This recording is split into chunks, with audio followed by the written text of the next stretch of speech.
Hello everybody, and welcome back to episode 5 of the Weeb Couch Podcast. Very special episode today, very excited for 2 reasons. As always, I'm Mason, and as always joining me...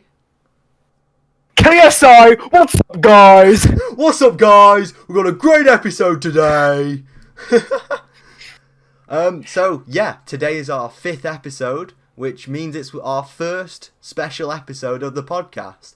We'll do this every 5 episodes, where we'll instead of covering a multitude of topics of what's been happening over the week, we'll be going in depth, going in deep to 1 or 2 select topics each week. So, if you have any suggestions about episode 10s, I know it's a while away, but get in touch on Instagram, email us, leave a comment, whatever you want to do. So, for this special episode, we have 2 things. We've decided to go deep into a very well-known anime, manga, video game franchise that, it's very well-known. If you don't know it for the actual thing, you'll know it from the memes. One of the most memed franchises ever. And that franchise is, of course, the one, the only, Jojo's Bizarre Adventure. So, we're going to be talking about each different series of the Jojo anime. We won't be talking about the manga. 1, because neither of us have read all parts of the manga. I've read some and Dan's read some. And 2, because the story of the anime pretty much goes along with the manga. There's not really much deviation between the 2, so you're not really missing out. Unlike some anime, which go way off the manga, Jojo's pretty much stays for the most part. Tokyo Ghoul. So, there are currently 5 parts of the Jojo anime. There are 8 parts of the manga. Part 6 never.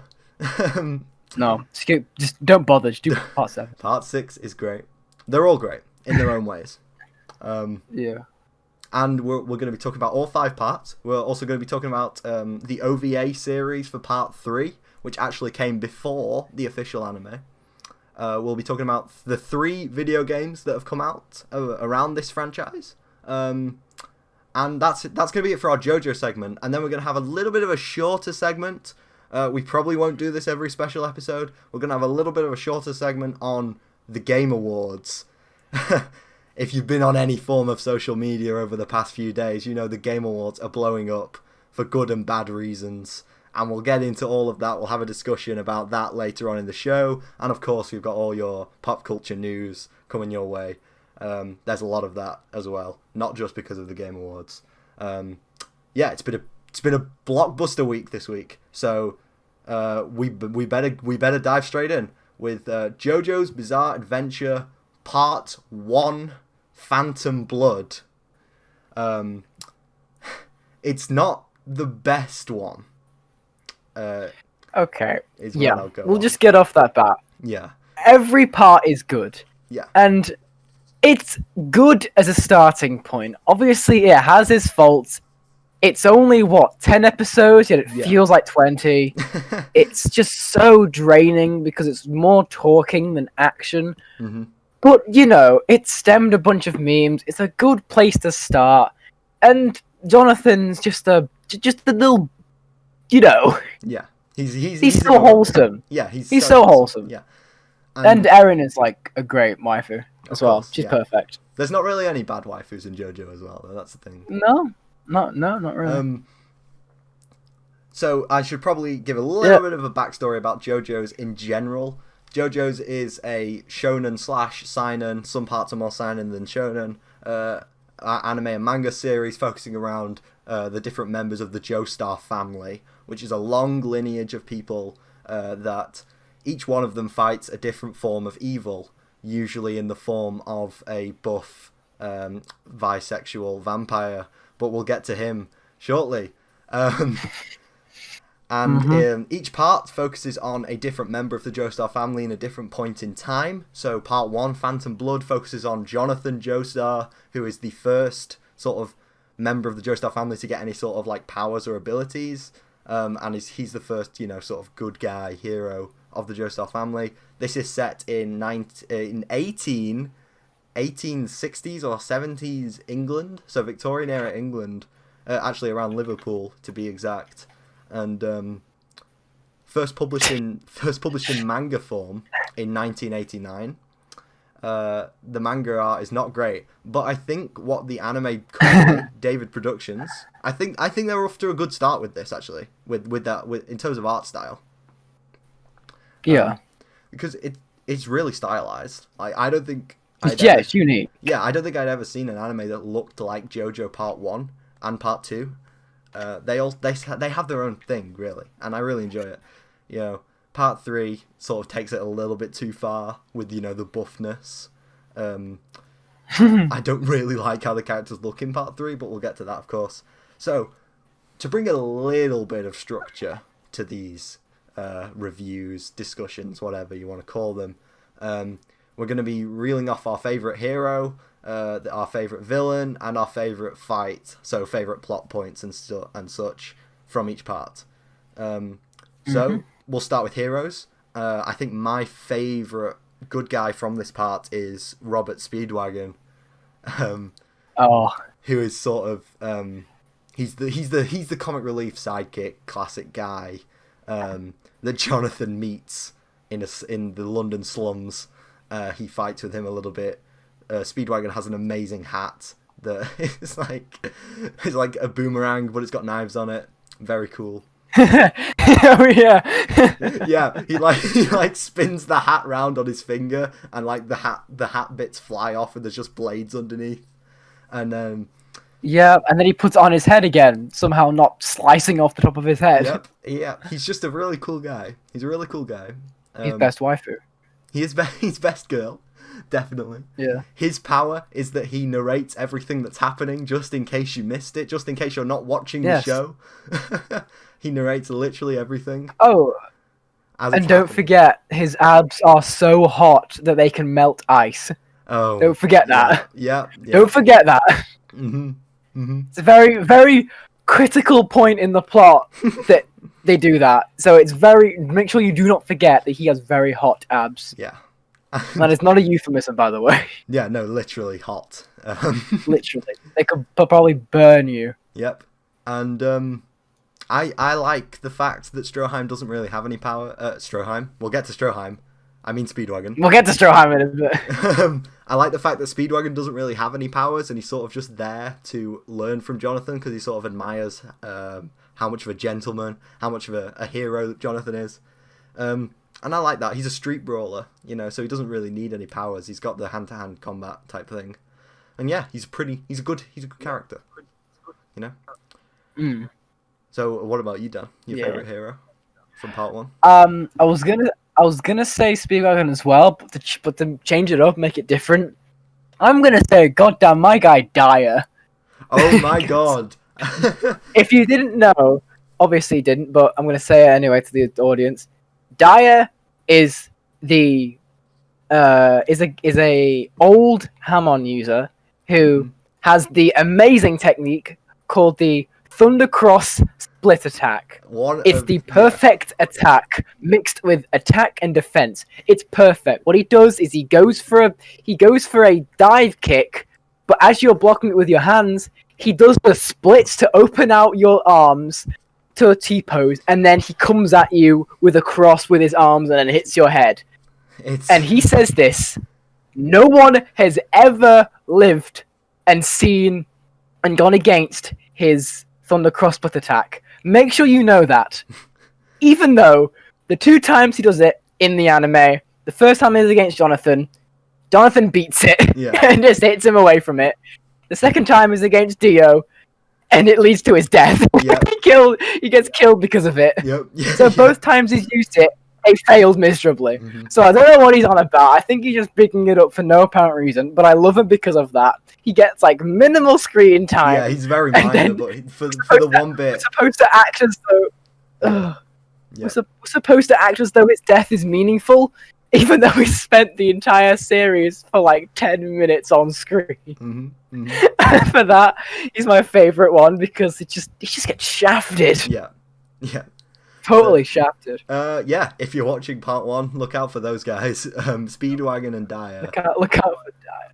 Look out for Dyer. Yeah. You probably won't see him until the end because he's barely in the show. But he's great. He's great for the brief time he's in there. Yeah. 2 scenes. Yep, 2 scenes. And in terms of villains, there's literally one villain in part 1. No. The rest are throwaway villains. The rest are throwaway villains. I can't even remember the names of those 2 zombies that Dio resurrects. You've got Bruford and the fat one. The fat one. the big one. Yeah. The big one. But no, Yeah. I think we both had Dio as our favourite villain. Probably, yeah. Dio will become the main villain of sort of JoJo's as a whole. Yeah, everything's just because of Dio. Yeah. Dio is... Well, actually, one part is the opposite. That's very true. But we'll get to that. Yeah. We'll get to that. Dio is a villainous bisexual vampire who can raise zombies. He can turn people into zombies, and he can freeze people, and he can fly, and he can live forever. He's pretty powerful, really. Yeah. And why is this, Mason? Because he puts on a stone mask that Jonathan's dad sort of just has in his house.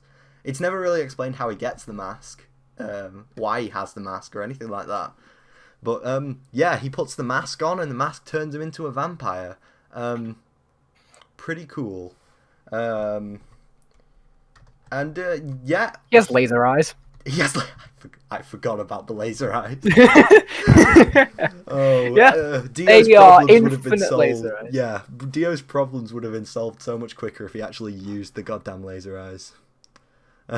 Because they go through anything. They Yeah. literally, he does it, and you get to see like a big landscape shot, and they go through the entire house and like go off screen because of how long they are. Yep. I don't know, like they can go like probably across the entire world. We don't know though because he never fucking uses them. Such a good ability, and it's a shame that it's not used. So yeah, Part 1 isn't that good. Dio, Dio in part 1. There's not really much to say about him, so we'll move on. He's just flamboyant. He's Yeah, fun he's- though. I like him as he's fun. He's flamboyant. he's He fun knows in it. Part 1. He's probably my favorite part extra. about part 1. I think. Yeah, yeah, probably. Yeah.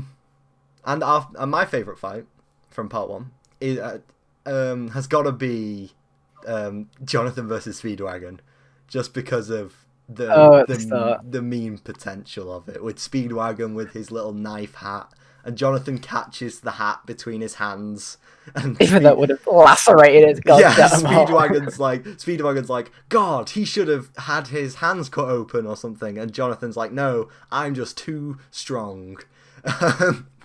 And then they all go after him, but then after Speedwagon realizes it, he goes, "Oh, I won't let any of you lay your hands Lay on a this finger upstanding on gent." Yeah, on this gentleman. Oh, What a funny God. fight. I just like it because it's funny. Yeah, what about you, Tom? Yeah, this lasts like 5 minutes. Yeah. What? God. Just, part 1 isn't the strongest part, but, Yeah. it's a good start, I guess, Yeah, that's all it is, a foundation. So, moving on. Yeah. I'm probably going to take a little bit of a backseat on this one, because part 2, Battle Tendency, is my personal least favourite part of the 5 we'll be talking about. So, Yeah. I still like parts of it. In terms of hero, my favourite hero would probably be Lisa. Just because... Oh, yeah, good MILF. Yeah, good MILF. And also, she's just OP. Like, I think they do her dirty in the show, really, because she doesn't really get that many fights. And the fight she does get with Kars, who's the main villain, she just gets... She gets beamed. Eviscerated because, no one could really stand to Kars anyway. But I think against literally any other villain in part 2, she would have won. Well, she did. She literally went against the this one guy, and she just beamed him with the goddamn scarf. Yeah. And It was an instant death. She's super cool. Obviously, yeah, like we said, good MILF. She's a great Hamon master. We didn't really explain it, but Hamon is sort of like a magic breathing technique that they use to kill vampires and other evil supernatural entities. So usually just vampires. Yeah, mainly just vampires. Yeah, but you get like the Pillar Men in part 2, who are like sort of vampires but not. They're like Aztec people. They're Aztec people that live for hundreds of years, that made the stone mask that was used on Dio to feed on the vampires, because that's how they eat. Yeah. But they don't have to eat for like a while. Yeah, they're sort of just vampires but better, really. Pretty much, because they can contort their skin movement like lightning speed and have horns. Yeah. Don't know why, but they have horns. They have horns. Yeah, Lisa, very cool. I just like the stereotypical cool character in this arc. She wears sunglasses for most of it, and it's just really cool to see. Explains why I like Jojo so much. Yeah, I love Jotaro. We'll get to Jotaro. Yeah, Dan, favourite hero, let's hear it. Favorite hero? You probably know what I'm gonna say here. Yeah. It's gotta be goddamn Caesar Zappelli, the flamboyant Noah. Yeah. I love him. He's the goddamn womanizer. He knows how sick and cool he is. Yeah, and stereotypical I know you may Italian find it funny. guy. Yeah, it's amazing. Yeah. And I will say this, as much as part 1 I didn't like it as much, with Caesar's passing, it goddamn shed a tear. Yeah, it was sad. Caesar Zappelli's death is probably the most well-known anime death, apart from Piccolo shooting both Raditz and Goku. I think that's probably the most well-known death in all of anime. It's like aside from another Jojo death, which is in part 5, which we will definitely talk about. Oh yeah. Oh. Yeah, I get why people like Caesar. I personally don't. He's funny. Because the first time you see him. Yeah, I just think he's a little bit too much, personally. Yeah, no, that's why I love him. Yeah. He's just too much. Yeah, I know, I get that.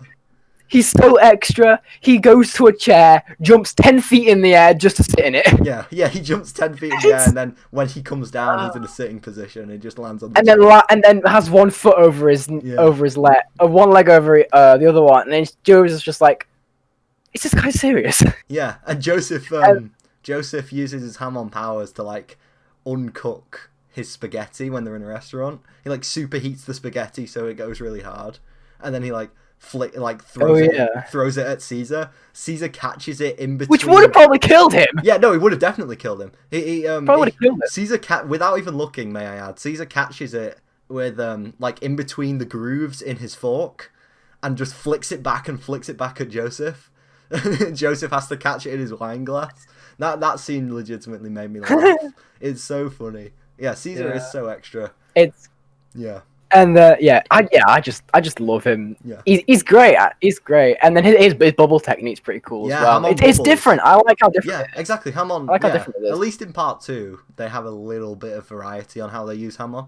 Because Hamon bubbles is. And with and with Joseph's like different using. Yeah, Joseph has the clacker volleys. Lisa has the scarf. Yeah, it's pretty cool. Yeah. Yeah. So Dan, favorite villain. Let's hear the villain. Oh, villain! Oh, I gotta say Wamu, man. Wamu. He is. I as much as I love Cars being like the ultimate life form, I dig it. Yeah. But Wamu is like a straight G, man. I love him. Yeah, he's so honorable. Yeah, the honorable guy. God. He's like, I would. Yeah. He's like, Joseph, I would kill you right here because I totally could. I would kill you in seconds. But I'll give you like weeks to train and get good before we fight. Which Yeah. Eventually, and he's like impressed. Yep. No. And then, goddamn, he's impressed with Joseph for landing a hit on him because he's the first time he's ever been hit before. Yeah, I know, I love that. That's amazing. They have a chariot race for like a fight. Oh. So cool. Joseph being the idiot uses a humongous crossbow because bigger means better. Not knowing he didn't even have enough strength to pull back the lever. It's so it's really something. I love it. Yeah, I love him so much. Yeah, Wamu is great. I think the best fight leading on to that Yeah, for go me on. is that chariot fight. Yeah, It's the so Joseph versus Wamu. Yeah, the cool. Gladiator Yeah, arena. it's so fire. Yeah, yeah. So cool. And for villain, for me, I don't know, because there's only really 3 villains in part 2, which are the 3 Pillar Men. I would say, well, the 4 Pillar Men, because I'm going to say the 4th, which no one talks about. Who I can't remember the name of. Sanviento, or as he's called in the Santiago. Is it Santiago or Sanviento? I'm joking. It's not Santiago. Yeah, no, I swear he's called Santiago in the dub though. Cause Sanviento is the little known 4th Pillar Man who's only in like 1 episode. But he's super cool. I really like him. I like his ability more than any of the other Pillar Men abilities. He can like contort his body. And there's an amazing shot where he's like coming through the grate to get to Joseph. He's like coming through an air vent. So cool. And I just love that little, because Jojo was originally meant to be like a softcore horror manga. And I just love those little bits of body horror they throw in throughout the show. Sammy. Oh yeah, when he goes through Stroheim's leg. Yeah, oh yeah, that as well. Yeah. Yeah, Sanviento is not talked about enough in my opinion. I think he's underrated as hell. He's got a with the weird spot, with the weird like ribcage thing. Yeah, he can contort his bones. Very cool guy. And my fight is completely different. It's not leading at all. My fight is the fight between Joseph and Stroheim versus Cars at the lodge. Oh, yeah. At the lodge That's cool. in the snow in whatever country they're currently in. Oh yeah. I didn't expect the Third Reich to show up. Oh yes, it's Switzerland. That's reminding me. Yeah, it's Switzerland. And yeah, we get the iconic moment. German engineering is the greatest in the world, where Stroheim reveals he has replaced the entire bottom half of his body with a Gatling gun. Yes, ladies, it is this big.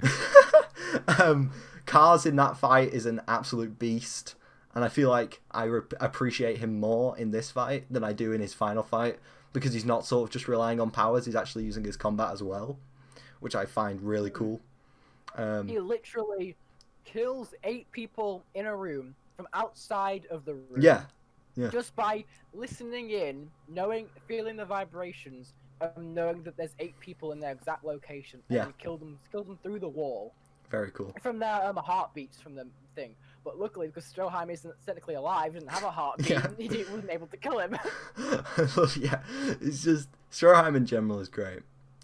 He's great. The fight is very cool. There's a great like running scene where they get out of the lodge and they start running towards the cavern and they're still fighting. Oh yeah. I really like that. Why didn't he just use that like lightning speed that Whammy used earlier? Yeah. No idea why. He just starts running along with Joe. Part 2, I think in terms of meme quality, it's an improvement. In terms of characters, I think it's an improvement on part 1. I just don't like the story that much, and I don't like the ending. Yeah, that's understandable. Yeah. Understandable. I won't spoil the ending because it's one of the least known JoJo part endings. It's funny. Yeah, it's funny, I guess. Moving on to part 3. Part 3 is where things get interesting. This is where JoJo really started to blow up and get popular in Japan, especially and in the West. Yeah, go on. Part 3 is definitely the most well-known JoJo part. Yeah. Or part 5 because of how new it is. Yeah, or part 5 because it's the newest anime, yeah. And it ditches Hamon completely, pretty much. Just gets rid of it. Joseph is in part 3, except it's set like 50 or 60 years after, so he's an old man. And he still uses Hamon a tad, like in 1 episode. Oh no, he uses it at the end as well. And instead of Hamon, the power scaling they use is stands.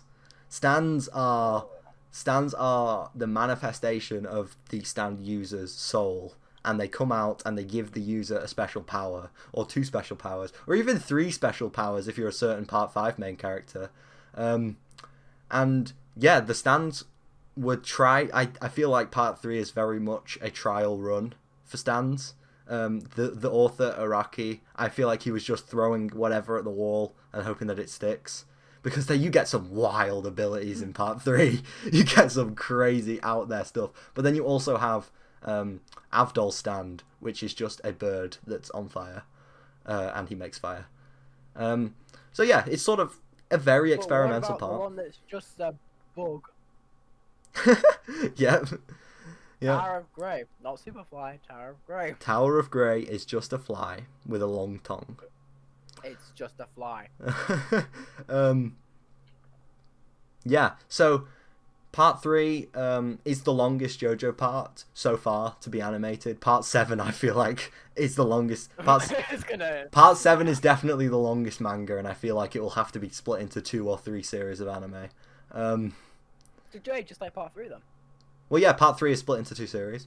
Well, yeah, no, actually saying that, if part 3 was split into 2, I'm thinking 4 or 5 for part 7. It'll be worth it. It'll be worth it. It's a great part. It's one of the best. Anyway, part 3 focuses on Jotaro Kujo, who is the grandson of Joseph, and he is taking a trip with Joseph and a bunch of ragtags they pick up along the way, including a dog. And including a dog. The dog we're not limited to a dog. Dog is a stand user, because anything can be a stand user. Yeah, animals can have a stand. Yes. Any living. A woman cannot be a stand user. No. The dog, yeah, that's fine. Yeah, and they go to the show chronicles their trip to Egypt to defeat Dio, the same Dio from part 1, who has been reincarnated. Yep, his head has been put onto Jonathan's body. And since he's a vampire, he's immortal. And because Jonathan is a Joestar, he also gets a stand. Well, he gets 2 stands. He gets Jonathan's stand, and then he gets his own stand. Yeah. And correct me if I'm wrong here. It may just be something that I haven't seen, or like I didn't pay any attention to. So please feel free to correct me, Dan. But I think there is a sort of plot hole in part 3. Where the crux of the plot is they go to defeat Dio because Jotaro's mother, Holly Kujo, has developed a stand, but the stand's ability basically is that it's killing her. So they go to find Dio and kill him, but why? What does Dio have to do with Holly's stand? Okay, so Dio got the stand, correct? Yeah, he got his yeah. From part 5. Yeah. Let's going back. But got the stand. Because he had a stand, because he got that stand, and because of like the family links within them. Yeah. Like the family members themselves got a stand. Yeah. Okay. Holly got her stand, but it didn't kill her. She just isn't strong enough to wield it, and because of that, it's killing her. Okay, but so if she was strong enough, she would have probably had Hermit Purple. Okay, so the same one that Joseph or Jonathan had. Yeah, but like when they kill Dio eventually at the end. Yeah. Holly's stand disappears. Yes. But why doesn't Jotaro and Joseph's stand disappear then? Okay. Yes. No. Then yeah. That is a big plot hole. Yeah, that's weird. Know, because Joseph just says that defeating Dio will stop the curse of Holly's stand, I guess. Yeah, it's a bit dumb, but it's one way. You don't watch part 3 for the plot. You watch it for the fights, really. Because, it's a villain of the week show, where like every episode there's a new villain and a new plot to resolve. So, going into that, my favourite hero of part 3 is Jotaro's classmate. Well, not really a classmate. He poses as a classmate. Noriaki Kakyoin. No, he is. He actually kind of is. No, but because Jotaro's like, I haven't seen you before. Yes. And Kakyoin, he's a transfer student. But he's posing as a transfer student. Still technically his age. Yeah, no, he's his age. What, sorry? But he's his age, but he doesn't go to that school though. He just infiltrated the school. No, but he's a transfer student. He probably is. I don't know. He probably was going there anyway. All I know is that he takes Jojo's harem away, which is sad. So yeah, but you know, still go for him. Yeah, Kakyoin is the classy guy. You know, he's the calm and collected guy. He's sort of superior to everyone else. He thinks he is anyway. His stand is Hierophant Green, which is like this squiddy, sort of liquidy jelly stand. that can change its shape, change its form. It can slither into people and control them, which he only uses for 2 episodes, 2 different arcs. Yes. He uses it on the nurse, and then he uses it on Death 13. Yes, a baby, by the way. Who is a literal baby. Yeah. An 8-week-old baby can have a stand. And be evil enough to want to kill all of the main characters. Have a mindset strong enough. Yeah. I think pretty much 8-week-old babies would have no idea what they're doing at that point. Exactly. Yeah. Kakyoin's very cool. His stand ability basically is the Emerald Splash, which is sort of like the Thundercross Split attack in that Kakyoin claims it's an unbeatable attack and no one can deflect the Emerald Splash. Then throughout the show, it proceeds to not hit anything at all. I don't think I'm even exaggerating there. I don't think it hits its target once in all the times it uses it. No, it hits Jojo the first time, but then the second time he just parries it. Yeah, exactly. Yeah. Yeah, I like Kakyoin. I think he's very cool. I think his stand I think he as a character could have been explored a lot more because he only gets 2 episodes. But Yeah. It is what it is. Part 3 moves along at quite a fast pace considering how many episodes it has. So I guess they couldn't fully develop every single character, but I mean, yeah, they remember this isn't actually a group goddamn anime. This is just Jojo beating everybody up and everyone else just tagging along. Remember? Yeah. Which is why I don't really like Part 3 as much as I probably should, because it's good in theory, but it's just the Jotaro show basically. Exactly, which is why I prefer Part 5 to it. It's just I guess better. Give Kakyoin more screen time. Probably. Yeah. Yeah, Dan, hero. Let's hear it. You know what I'm gonna say. I think I do. The Frenchman himself, Jean-Pierre Polnareff. Jean-Pierre. He is. I mean, he's amazing. Yeah. Let's just say he's amazing. He's pretty much the main character of Part 3. I wish. Yeah. I wish. Yeah, pretty much. He comes off as this really strict and extremely sensible. What's the word? Refined, I guess. Yes. Sensible guy, yeah. Very structured person. Yeah. He's very to himself about his sister being offed. Yeah. And then he's trying to find the killer with 2 hands. Two left hands, I think. 2 left hands. Is it? No. I think it's 2 right hands. I don't know. I don't care. Remember. I didn't care that much. Yeah. But yeah. But then after he says that and does a pretty cool pose, which is pretty much impossible. Oh yeah, I love that pose. He then sees that some girls are gawking over Jotaro, who's 17. Yeah. Apparently. And he picks them up instantly, and then they ask if they could have a picture, and then he takes their picture, but takes pictures of their thighs. Mm-hmm. A man of culture. A true man of culture. Yeah. I love it. I love his stand as well. Yeah. Oh yeah, Silver Chariot. Silver Chariot. It's pretty much just a super speedy fencing person. Yeah. Who can shed its armor to do twice as fast and goes so fast it creates after images. It's so cool. So cool. Yeah. He's the perfect kind of comic relief, I think. Yeah. Perfect. So do I. Yeah. He has his serious moments. Mm-hmm. He has his serious moments, and it's pretty sad in one part, but Yeah. He's got some jokes in him as well. You know. Okay. But, yeah. Yeah. On to villains then. Dan, who's your pick for the best villain out of all of the villains, all of the villain of the week villains in Part 3? Oh God. Or you could just say Dio, because Dio's great in Part 3 also. Yeah, I like Dio, but I didn't want to be a basic bitch. I guess. Yeah.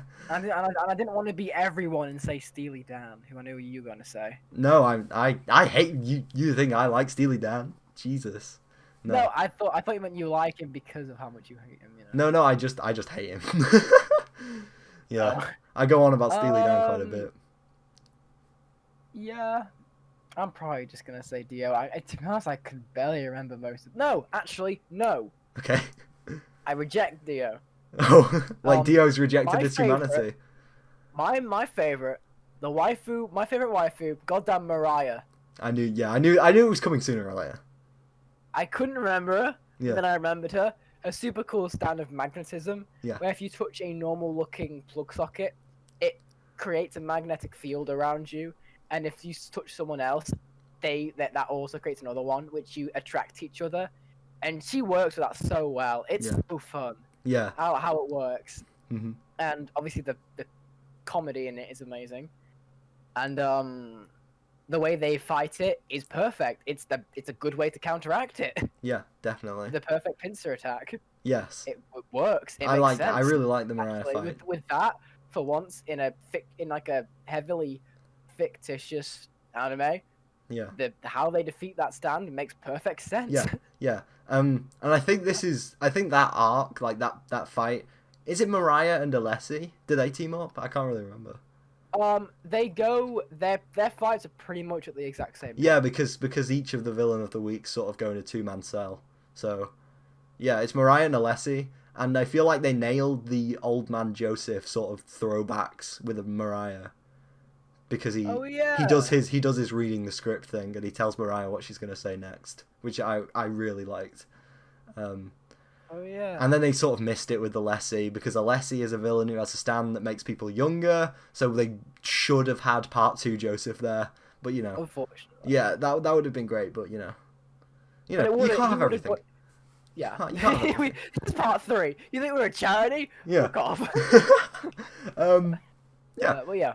My favourite villain. Part 3 is decent. Part 3 is okay. My favourite villain is Boingo, I think.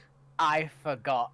Because that's how forgettable part 3 is to me, really. I like Boingo because of his meme potential, and also because of his stand, which is absolutely brilliant. It's a manga that can tell the future, but it only tells like the final bit of what's gonna happen.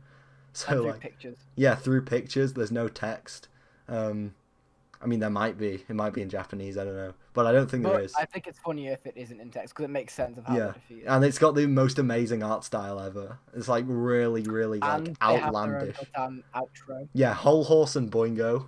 Whole Horse is Boingo's Or partner. just the normal Boingo and Oingo. Oingo and Boingo as well. They're brothers. They have their own outro, but then when Boingo gets killed, Boingo when Oingo gets killed, or seriously injured or whatever. I can't really remember the Oingo fight much.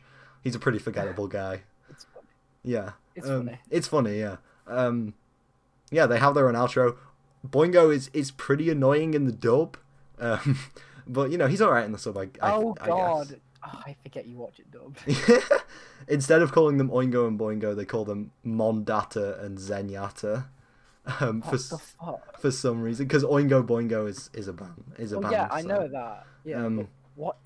No, it's similar. What? Yeah, it's nothing. It's not similar at all. Yeah, I like Boingo stand a lot, and I think Boingo in general is funny. He's not comic relief. I don't think he's meant to be funny. Well, he's funny with how dumb some of his decisions are. Moving on to fights. I've got to say the Jotaro and Dio fight at the end. It is. Were you gonna say that, Dan, or did you? Oh, you weren't. Nope, Okay. I knew you were gonna say it. Yeah. Okay. I'll just round it off real quick then. It's basically a Dragon Ball fight. Jotaro and Dio hit each other until Dio falls down. Jotaro finds his stand ability. It's the same as Dio's. He can stop time, but for less time. Jotaro says some cool things. Dio drops a road roller on him, which he survives. Wow. No, he survives through the coolest way imaginable. And I won't get into it, like how it actually works. But he basically punches the road roller so fast that it gets suspended in midair, so it doesn't actually crush him. Very cool. I like Jotaro in this part a little bit. He's a little bit too edgy. He has it better. Yeah, he gets much better. Yeah, Jotaro and Dio, I like it because it's the closest thing to a Dragon Ball fight in JoJo. Yeah. It's just a straight up two guys punching each other with their stands. That's pretty much it. Dio breaks, I think it's confirmed that Dio breaks 3/4 of the bones in Jotaro's body, but Jotaro's just fine. I mean, we get like an X-ray. Yeah, we get an X-ray every time he breaks a bone. It's like a Mortal Kombat every time. After he does like a big hit, it's like a watch, and it shows like 3 parts from they're broken. But he's he fine. flies off. He's fine though. He's fine. He's fine. He's just built different. Yeah, he's built it. Yeah. So go on, Dan. Favorite fight in part 3. Go. I'm interested on this because I thought you would share my opinion.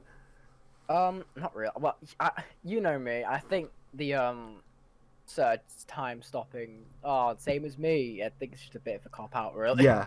I mean, you're one to talk. You like the ending of part 5, but you know.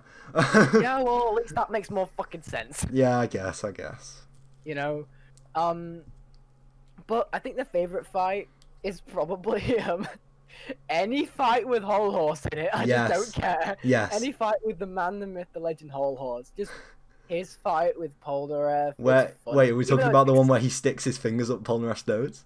No, that's the next one. Yeah. The first one when they meet. Oh yeah, yeah, I love that one as well. It's hilarious with Jay Guile. Yeah. That's hilarious. Sad but hilarious. Mm-hmm.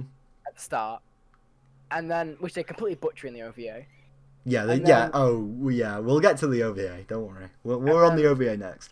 Yeah, the second one with Oingo it's just quality. Yeah. It's amazing. He's so fucking funny. Yeah, he is great. And I feel like if he was expanded a teeny bit more, he would have been my favorite. But you know, Araki said that he wanted him to become the next main, like the next protagonist after a certain protagonist dies. Well, doesn't actually die, but you know, Araki said that he wanted Whole Horse to be the next main character, and I would have liked that. I think he would have fit in well as a protagonist because he doesn't actually like Dio. He is actually against Dio. He's just doing it for the money. Yeah, he goes for him. Yeah, he actually goes to kill Dio, but obviously he never stood a chance. Yeah, nope. That's part 3, the most famous one. Also, part 3 is the unofficial. Well, I guess it was official at the time. The unofficial 90s OVA. In case you didn't know, the anime for Jojo started in 2012, and it is finished in 2020. Currently, part 6 is not confirmed yet. I thought it was April. Oh, was it? All right, my mistake. Yeah, part 6 is confirmed, so the anime is ongoing. The OVA was released I'm pretty sure at least. Yeah, I don't know.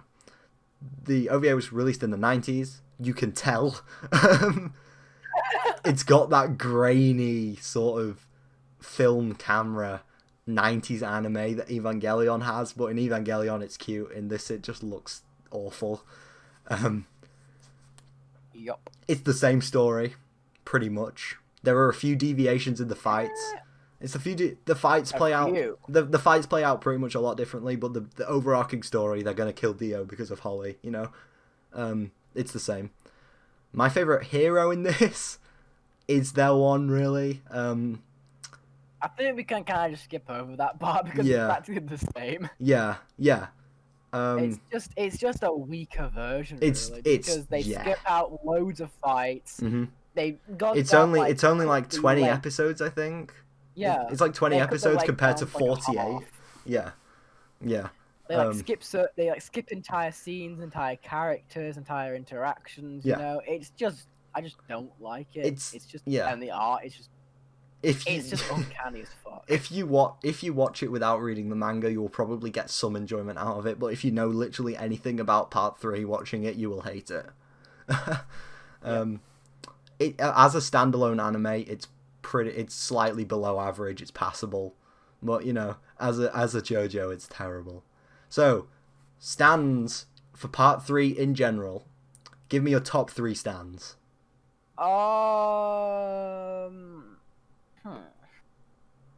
Part 3 in general. In no particular order. I like Mariah. I like Mariah's. Yeah. Bastet, I believe. Bastet, it is. Yeah, the cat god or whatever. Yes. Another one is I love Silver Chariot. Great one. Yeah. Super cool. And another one. I'm gonna go with another villain. I think I don't like any of the other ones, in my opinion. Okay. Probably. Ooh, this is kind of difficult. Do you know what? I actually like this. I know it's weak, but I don't care. Hermit Purple. I like its ideas. Yeah, I think it's a good idea as well. Spirit photography. Yeah, I dig it. Yeah. And Indiana Jones ass, like swinging on vines. Yeah, I dig I like it. That's the one I'd have. Yeah. Like, if I would have one. I like the fact I don't like. I mean, like, yeah, its ability is fine, but I like it more just because Joseph can Spider-Man with it. Oh yeah, and also you can pass Hammond through it, so it's like extra worth it with Joseph. Yeah, exactly. You know, Yeah. it saves him at the end. It does. Yeah, it saves him barely. Well, yeah. What about yours? My three favorite. I got to go with Hierophant Green because I just love the setup of it. I don't think it's I don't think it's realized that well. It's a good idea. I got to go with the Emperor, which is Whole Horse's stand. The gun. It's literally a gun where he can control where the bullets go, and infinite ammo. Yeah, infinite ammo.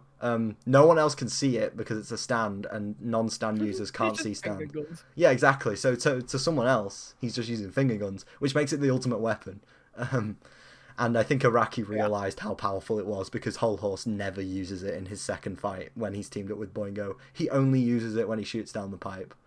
And you know, we all know how well that works. Yeah. So 1 minute too slow. Yeah. Too fast. Yeah, that was dumb. But you know, anyway. It's funny. It's funny, I guess, but like, come on. It works. So Hierophant, Emperor, and I've got to go with the World, which is Dio's stand. Of course.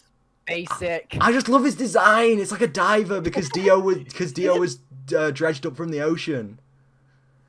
Oh, shut up. No, because Dio would have manifested his stand when he was still in the coffin. So it makes sense how it would be a diver because Dio was just underwater. I guess. I just like the World's design. It's got 2 massive oxygen tanks on his back, and he's got like Not the breathing. needed. But yeah, not needed at all because you know it's a ghost. He doesn't even have like an oxygen mask on his design. Yeah, he just has like there. yeah, he has like the oxygen tubes that like go into the back of his neck. For some reason, they like just inject oxygen straight into his neck. Yeah, I like it. Stopping time is an absolutely great ability. I don't care what anyone's. I don't care if it's basic. It's so cool. Yeah, it's it's the thing that everyone wants. Yeah, and moving on to part 4, which is my opinion, my favourite part. And I think it's underrated as hell, and not enough people like it. I know a lot of people who don't like this part because it's not like a fighting part. It's like people don't like it. I know. It's a slice of life. It's completely different from any other JoJo part, in my opinion. Oh, I wouldn't really call it a slice of life. It's a slice of life for the first half, and then it turns into a murder mystery. Yeah, that's probably why. The first half for me is a little bit boring because not much really happens. There's just so many Koichi episodes. So many. I know you don't like Koichi. He's my least favourite anime character ever. Like, he's so bad. But Deku though. Okay, right. Apart from Deku, that goes without saying. Okay, good. Deku isn't even a character. I'm glad I got that cleared up. Okay, don't worry. It goes Deku and Koichi. They're basically the same character. Let's be honest. I mean, the same voice actor. Oh, no, never mind. That's Narancia. That's Narancia. Got mixed up. So part 4, slice of life turns to murder mystery. There's not really much to say about the plot other than that without giving away any spoilers. Yeah, this is like a big one. Yeah, favorite hero, gotta be the returning legend. Much better in part 4 than he is in part 3. Agreed. Jotaro Kujo. Jotaro is also in part 4. He's 10 years older. He looks younger because of the different art style. It's so smooth. It's another reason why it's not my favorite. I don't like the art style. I personally like it. I like the way the colors pop. Like the sky is always yellow and pink and stuff like that. Yeah, I like that. But obviously the backgrounds are amazing. I dig that. Yeah. I don't dig the character designs. I don't know. Everything is too smooth. I feel like Jotaro is the only one, in my opinion, that looks too smooth. I think Josuke looks great. Josuke, who is this part's JoJo, I think Josuke looks fire. I'm not gonna lie. I think his character design is just on point with his hair and his uniform. I get. You can't tell me that Okuyasu is wearing a school uniform. Like, what the hell is that? Billion. It's got billion written on the side. It's got yen and dollar on the collar. It's just so weird. It's a big dollar sign on the back. Yeah, exactly. Well. Yeah, and in the manga, it's on his front. It's so that's great. Yeah. I love Jotaro. Star Platinum as well, which is Jotaro's stand, looks better in part 4. I think he's like. Looks so weird though. He's like a dog in part 4. He's, You know what I mean? but he's like, yeah, I guess. Shut up. Yeah. So yeah, he's my favorite hero. He's not in it that much, but you know, he's the key to. He saves the day in the end, which I like. Yeah, once again. Once again, But I it's know. the show. I know. But Even you can't Josuke lie. got them fight for like an hour straight. And then Jojo just like steps a in battle and of ends it. attrition. You can't lie though. Yep. That last bit is amazing. No, I like it. But Yeah. you know, just god damn it, Jojo. Again. Really? He saves the day in part 6 as well. No part 6 spoilers because it's still in manga stage, but he does save the day in that as well. God damn it, Jojo. Yeah, Dan, favorite hero. Let's hear it. Favorite hero. Ooh. I've gotta say. I know it's gonna be bad, but I don't care. It's a mix, okay? I'm allowed to be mixed. Okay, yeah, It's a sure. mix between Just two go of for them. it. Yeah. Because of their stupidity. Okay. Okuyasu and older Joseph. Oh, oldest Joseph. Yeah. Yes. Oh yeah, I love Okuyasu. Okuyasu is a dipshit, and I love him. Yeah. He's just Yeah. every scene with him was a delight to watch. He's as the how funny he Yamcha is. of part 4, except people Yep. actually like him. Yeah. And old Joseph, because he's pretty much deaf. Everybody thinks he's a lunatic. It's Yeah. just hilarious. He just adopts a random invisible stand baby just out of nowhere. He just keeps it. He's like, I like you. I'm gonna keep you. I mean, no, it is a well-known fact though that their parents did like give them up at birth though. Yeah, I know. So it was like, yeah. So no matter what, he's fine with it. You know, he adopted it. Yeah. Actung baby. Actung baby, a power that My Hero Academia completely stole. Yeah, old Joseph, I get. Yeah, Okuyasu, literally too stupid to die. Yep. Let's not get into it. Yeah. It's Favorite villain. There's quite a few villains, I would say. ooh. There aren't as many villains as in part 3 because it's not like a villain of the week thing, but there are a few. I think my favorite is Yuya Fungame, who is a biker dude with the stand Highway Star, or as it's known in the dub, Highway Go-Go. One of the worst. They're all bad, but you know. There are some worse though. Yeah. I really like Yuya. He's just this cocky, arrogant guy. He has a harem of 3 girls that follow him around everywhere and beat up anyone who tries to step to him, which is pretty funny. Yeah. When he's in the hospital, when Josuke puts him in the hospital. No, he's already in the hospital, right? Yeah, he's already in hospital. Yeah, he's already in hospital. He puts him in a second time. Yeah, because Josuke, who has the power to heal people with his stand, Josuke heals Yuya just so he can beat him up even worse. To not look like a coward for beating up a guy who's already down. Yeah, exactly. Highway Star. Yeah, I love Highway Star as a stand. I love his actual design, like how the stand looks with his little Egyptian beard thing. And I love as it's following, it's just feet. As it's following someone, it's just feet. Shut up. It's a cool stand. It follows saps nutrients or something. Yes, it saps your nutrients out of your body, pretty much leaving you like a shriveled up corpse. Yeah, which I absolutely love that as an ability. I think Lifesteal is a really cool ability for anything. It's and the running part of the stand can, I believe, go up to 44 miles per hour. I think it's more than that. I don't know. Because it was at a limit, because he was on the chase when he was on a bike. Yeah. He reached a certain limit, and then it wasn't gaining on him, and it got gaining on him anymore. And yeah, that leads to one of my single favorite sequences in part 4, where Josuke wheelies, like throws the bike up in the air to get past a pram, like a woman pushing a pram, and then he takes the bike apart, and then he heals it with his stand before it comes back to the ground. And I really love that. It's so cool. Yeah, it's pretty cool. It's slow-mo as well. Yeah. It's cool. Yeah, Dan, villain, let's hear it. Villain. I think you're probably going to go with the main man, but I could be wrong. Maybe. I do like him, but I'm going to go different because he's going to be it's going to be in the next thing we talk about. Yeah. It's probably going to be, I know it's going to be a weird one, but I dig it. Go on. Keicho. Okuyasu's brother. Oh, yes. Yes. Yeah. Yes. I like it. I actually dig him. Blonde Polnareff. He's the one. Yeah, he's yeah. Just OVA Polnareff. It's just OVA. It's just OVA Polnareff, yeah. But yeah, I dig him. I Yeah, don't know I like why. him as well. I just like his character. He's a big like army man. He has a stand that is literally like a battalion. Yeah, Of, like, it's ar- like if army anyone's forces. seen the movie Small Soldiers, it's just that.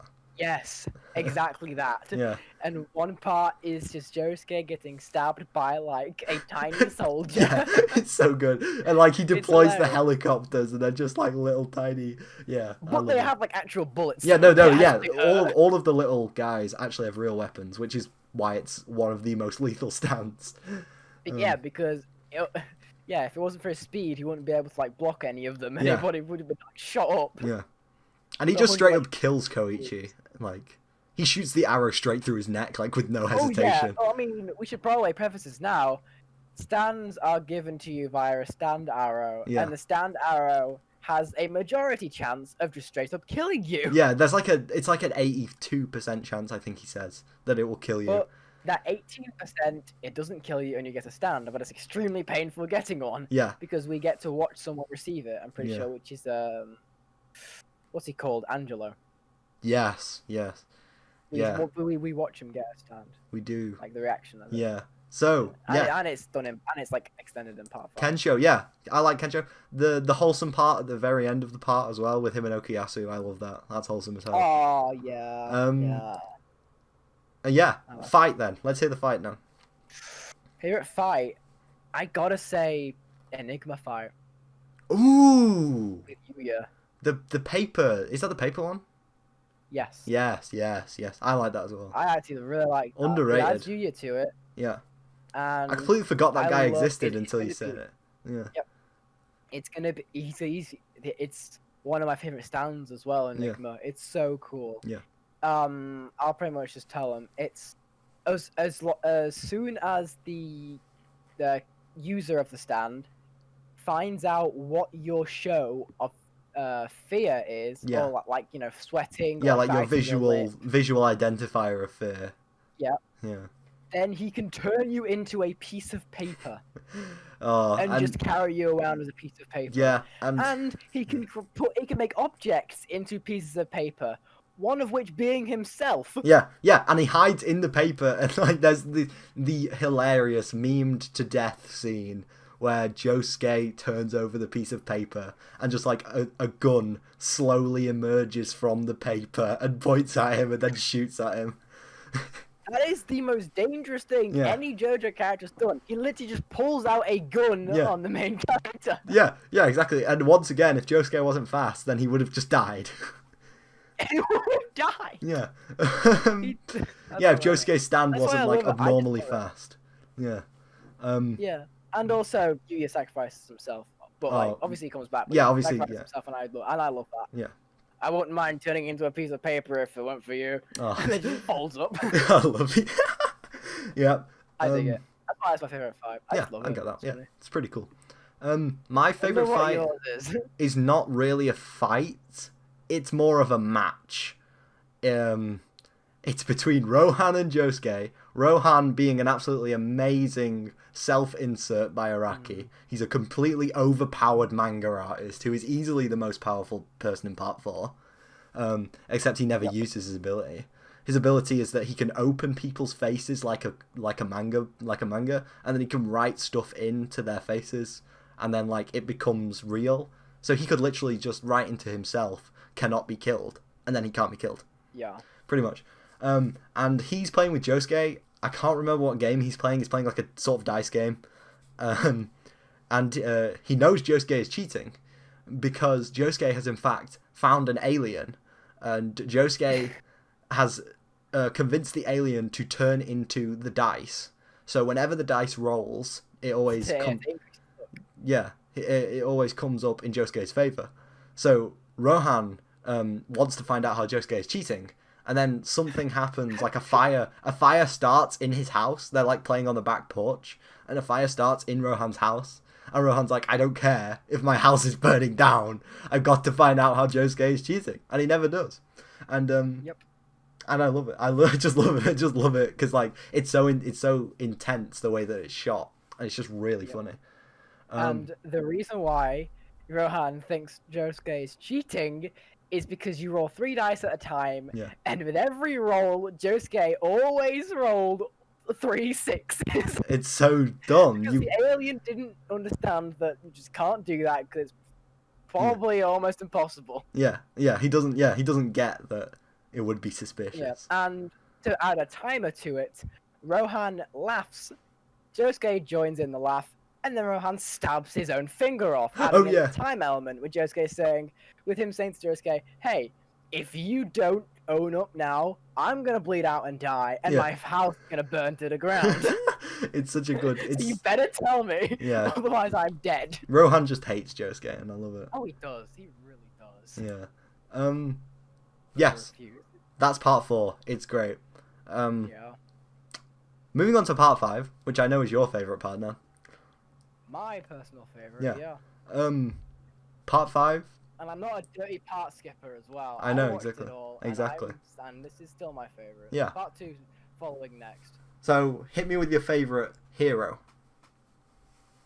Favourite hero? Because there are a few. There are, because this is what part 3 failed to do. Yeah, this is what part 3 should have been. A gang, like a party anime. Each character gets probably a similar amount of fights. Yeah. With their respective characters, and I dig that. Yeah. Just what part 3 should have been, unfortunately not. Yeah. Just Jojo beating up everybody. Jojo is in part 5, but he's in it for like a single episode. Yes, because that's all he needs to be. Yeah. Yeah. We're in Italy now. Jojo doesn't need to go to Italy. Yeah, exactly. He does send Koichi though, which I hate. Yes. Well, you know, it's because Jojo likes himself. Yeah, but Josuke makes a point of how much he likes to travel. He wants to travel the world, and then Josuke's like, "Nah, I'm gonna send this midget." because he's such a reliable guy, man. It's such a reliable guy, you know. He used his stand ability. That makes him a reliable guy, I guess. Yeah. Favorite person? It's gotta be Mista. Yeah. It's gotta be. I knew you were gonna go for the boy. Yeah. It's amazing. His entire thing is that he's the most luckiest and unluckiest person in the entire world. That isn't even his stand. That he is just that. Yeah. His whole entire shtick is that he hates the number 4 because it always brings him bad luck. Mm-hmm. In his backstory, he comes across a girl being beaten and sexually assaulted. That's bad. And so he beats up the guy who's doing it, and then his gang shows up, shooting bullets at Mista. All the bullets miss. Yeah. While Mista slowly puts bullets in the revolver that the guy he beat up dropped, and then shot 4 bullets, 1 for each of the gang people. Each bullet landed. Each bullet killed the person. It's so... Because of those 4 bullets... Mr. went to jail. He went to jail. Yeah. But luckily, the boss guy bailed him out. Yeah. And made him join the team. But and because of that, he has a stand called Sex Pistols, which are... They pretty much can... Like whole horses, he can change the trajectory of bullets. Yeah. But it's different because he has 6 mini... guys that hang on the bullets and can kick them to change the trajectory, so it isn't as overpowered. Yeah. It's still pretty good. It's still pretty good, yeah. And he hates the number 4 so much that the numbers of his bullets goes 1, 2, 3, 5, 6, 7. There are 7 despite them. There is no number 4. Yeah. But because of that, number 5, who should be number 4, is bullied. Yeah, exactly. Yeah. By the other bullets. I love him because his stand is so personal. It's so personal. He feeds it. He feeds them. He feeds them sausages. Yeah. They are hungry. Yeah. No idea why they need feeding and no other stand. Yeah. Don't question it. The stand is meant to be a manifestation of the soul, but Mista explicitly states that he isn't hungry while feeding his stand. So they're just hungry. Yeah. They just like baloney. Yeah, I guess. Yeah, but yeah, Mista's just perfect comic relief. Yeah, I can see the appeal. The relationship he has with Jono is amazing. Yeah. It's great. I don't think I dislike any of the main heroes in Part 5. Yeah. Apart from Giorno.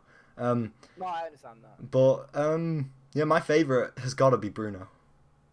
I would say Abacchio, just because our edgelord. I dig him though. I think Abacchio's cool, but he's underused and he dies way too early. Oh, do not. Yeah, I I know. legit cry. Yeah, it's a very sad. Yeah. Bruno though. Bruno is the. Oh, yeah. Bruno's like the dad figure. He's like the boss of the group. He has an amazing stand. Yeah. Sticky fingers, or we'll just call it Zipper Man because that's just a. No, Zipper Man is better than Sticky Fingers. Yeah, but no. No. So he can create zips on any surface, and the zip is like a portal, so he can like hide in a zip, and he can zip objects apart and stuff like that. Pretty much like wormholes. Yeah, they are wormholes. You can choose it to either pass through something to go to the other side, or just hide in it and then open the exit later on. And it's really cool. He has his own little space in it. Yeah, yeah. Here's the thing, though. I don't get it. He hides the treasure inside his zip, but nobody could enter the zip in the first place. So why was it supposed to be hidden that well? Well, no, he just wanted to hide it well, didn't he? I know, but there's no need for it though. He could hide Doesn't it matter. anywhere. Doesn't matter. The treasure was important to the gang, so. I mean, it was goddamn like 5 billion lira. Of course Yeah, it's yeah, important. exactly. And that's the focus of the first half of the show. Well, no, that's the first quarter. Yeah, The first half is the boss's daughter. Yeah. Yeah, Bruno's really cool. He uses his stand in really creative ways. He like does an extendo punch where he like unzips his hand and throws it, so he gets like multiple range, like loads of range. He has some much more range, like 20 meters. Yeah, he has some. He, like, shoots out. He has some amazing fights. I really dig his original fight with Giorno at the beginning. Oh yeah, I like that. I love how he just hides in a normal guy. He like zips into a normal guy, so he's the perfect cover. Yeah, Bruno's really cool. I like his death is also really sad at the very end. Yep, it's a long time coming. Yeah, we knew it was gonna happen, but that doesn't make it any better. It's still so sad when it happened. We forget about it because it's just so long-winded. But I like how long-winded it is because he gets more character. Yeah. My villain is a guy who is sort of not the most significant sort of side villain. I guess you could say he is, apart from the main villain. Is Chocolata, or if you want to go by the dub, either Cicolata, but then they change it after one episode to Chocolata, with like a. Did any of them even research Italian words? Come on. I know. So Chocolata is basically an evil surgeon who likes to record torturing old people with his manslave. The start of his life. Yeah. So yeah, he got this weird fetish of like watching recording people dying. So he went to an old person's home and then like spout shit in their ears, saying that their families never visit and they never love them. I love that so much. He's so creepy. Yeah. He records their deaths. It's really morbid. And then he realized that he could do the best of that by becoming a surgeon. So what he does every single time of his surgeries is that he gives them too little amount of anesthetic. Yeah. And so they wake up during the surgery, and he records their reactions when they wake up to their intestines being come out. And all of his surgeries, like he did like 20, like I don't know, I mean like 10 I think, but they were all like deemed as like accidents. And then they finally realized that, oh wait, no, this guy's like actually a psychopath. Yeah, he's actually just killing people. Yeah, and so they took him out, but then the boss brought him in because. But I love that even the boss sees him as scum. I was literally just gonna say he sends Doppio to kill Chocolata after he's done with the main characters because he is like sort of intimidated by them. Because he knows how powerful they are. Yeah, and I love Chocolata's stand, which is Green Day. or green tea, or green tea, which is basically just releases a flesh-eating disease that will kill you in seconds if you move upwards, if you elevate. Lower. Is it? Oh yeah, of course. Move lower. Of course. It's really accurate to the actual parasite that latches onto insects, which mind controls them to make them go to a higher place. Yeah. For them to spread out their spores more. It's really cool. I dig it so much. Yeah, I love his stand. He has a manslave called Seko, which I hate. We won't talk. It's so funny. No, it's not. It's just creepy. That's the point. Yeah, I know it's the point, but Chocolata is the good kind of creepy. Seko's just weird.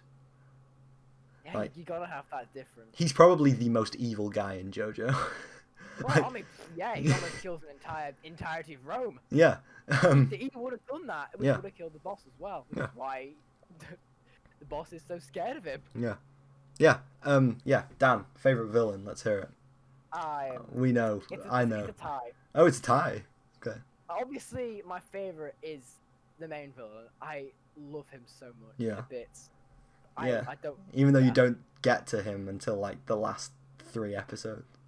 No. Last 10, I believe. No, it's not. It's not. I don't know. Haven't got the episode list up with me, but it's I mean, obviously the point is he's just like Dio. He's a looming threat. Yeah, no, totally. After the half pack, I love how he's introduced in the halfway through as well. To me, it's perfect. Yeah. In how I agree. Done it. And it's a good cliffhanger. I'm not gonna say anything, but it's a perfect cliffhanger for me. I'm like, oh my god. Yep. Oh my god. I saw it coming, but I was like, oh my god, they actually did it. But yeah, it's either him, or you can probably tell us as well, because I've said before that he's one of my favorites. Prosciutto. I love Prosciutto. Is that Grateful Dead? Yes. Yes. Yeah. Which is probably one of my favorite stands as well. I love him. I mean, it's got a cool ability, but the design. No, I dig that. It's supposed to be grotesque. I love it. Yeah, no, it doesn't even look. It just looks stupid. I love it. Yeah. But yeah, he's so cool. My man's recovering from a Mortal Kombat fatality. Yeah. The lower half is gone. He's the cool, calm, and collected variant of his brother, who's a wimpy, pineapple, scared version of his older brother, and it's just I love pineapple that head. They have. Yeah, it's great. It's it's the perfect brother bond, because it's so wholesome. Even though they're villains, I dig. All the villains have their own motives and their own reasons, and I actually like that, because they're given perfect amount of character. Yeah, and Go on. His death is the least spectacular death, but also the most sudden death in all of Jojo. And it was the only death in all of Jojo where I was like, yo, it actually took me aback a little bit, because he literally just gets crushed by the train. But then he doesn't. Yeah, but and then he doesn't, but then he does. And I really like that, because at the end he's rooting for Pesci at the very end, and I love that. But unfortunately, he died halfway through, so I'm pretty sure he died after he saw Pesci's neck getting snapped. Yeah. I think it was at that moment it happened. And I was like, ooh, that is right. I kind of felt really bad. I genuinely felt sorry. I like him and Pesci. I like Pesci a lot less than Prosciutto, but I do like Prosciutto. He's cool. He's cool. The thing. That's probably why that's one of the reasons why Part 5 is my favorite. Yeah. The villains actually sometimes make you feel bad. Yeah. Because they are their own they're their own gang. They have their own relationships with the other villains. Part 3, it had good villains, but none of them were connected. Damn, I just remembered Risotto. God damn.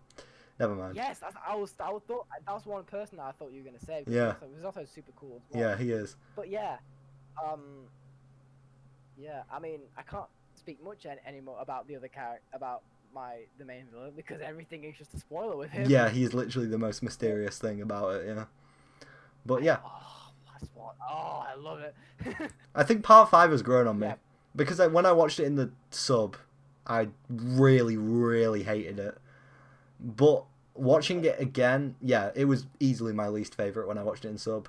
But then watching it in dub, and then also rewatch, because I've just recently finished rewatching all of the parts, and then rewatching part 3 and comparing them, it's like, damn, this is actually a lot better than part 3. Still not my favourite, but I would say it's probably my second favourite after part 4, I would say, now. No, I can see that, you know. Obviously, everyone has their different opinions. Yeah. You know, I'm just, you know, glad that you saw it. Yeah, definitely. You watched it because, you know, I dig part 5 because of its because of its characters. The stands that have in it are, like, really cool. Yeah, the stands are... Yeah. To stands, right. Yeah. Yes. We could talk about fights, but, like, I don't know, most of the fights are spoilery. Yeah, we'll probably just skip. We'll gloss over fights because stands. Go on then, Dan. Your top 3. My favorite, because my favorite fights are like the ender ones. Same, same with me. Yeah. Is it the risotto fight? I like the risotto fight. I also like the Polnareff fight. Well, the fight. I say fight in air quotes, but I like it. That's cool. I like the ending of that. It's yeah. really cool. Yeah. It made it, Silver Chariot eats him. Favorite stands. Obviously, one of my favorites of all time, King Crimson. Yeah. Main boss to stand. I love its thing. It's not convoluted. Whatever. Yes, it is. You're just dumb if you don't understand. No, literally, the consensus is that it's the most, apart from Dragon's Dream in Part 6, it's the most convoluted stand. It's not that hard to understand. We're not going to get into King Crimson, Dan. I know how much you want to, but we're not. No, I know, but it's not that hard to understand. Yeah. I dig it. I like his design. I don't know if I like his design. He looks a bit like like one of those hams you get wrapped up. With the crisscross. But, Yeah. And his second ability as well. Yeah. Should I just give like a sentence of what it is? Go on. Basic. Yeah. King Crimson has the ability to skip time. Mm-hmm. Meaning that he's the only person. The time continues where he's the only person who is conscious throughout this time. Yeah. He becomes invincible. But then the time didn't happen. That's the key thing. So the 10 seconds that he skips. No, it did happen, but nobody is aware of Yeah. that it happened. Yeah. And so to everyone, time skips. And the one thing, Time continues. the one thing is, I think the dub says it better in that it doesn't say that he skips time. It says that he erases time, and I think that actually put it better for me in my head. So I was like, oh damn, that actually makes more sense. No, actually no. They do say like. He does say King Crimson erase time and let past it. Yeah. That's what they say. That's what the subtitles say, but I say skipped. Yeah. Because, a lot of people say skipped as well, yeah. And then his second ability, Epitaph. Oh! The screeching baby head. Yeah. Yeah, so, yeah. 10 seconds. They're the perfect combination. Which, it's perfect because he is invincible during this time. Yeah. And during the time that he skips, he can see your movements in this skip time. So he's always ahead. Yeah. But it can only go for a few seconds, and I love how they counter that. Mm-hmm. It's perfect. Okay. Because it isn't. Yeah. It isn't. It's amazing. It's powerful. But there is an easy counter to it. Yeah. Yes. Which one character goes through it? Yeah. All right. Second one. Sex Pistols. Gotta be. Of course. Gotta be. Yeah. We talked. Yeah. You talked Amazing. about that, and it is great. About it. And third one, I would say.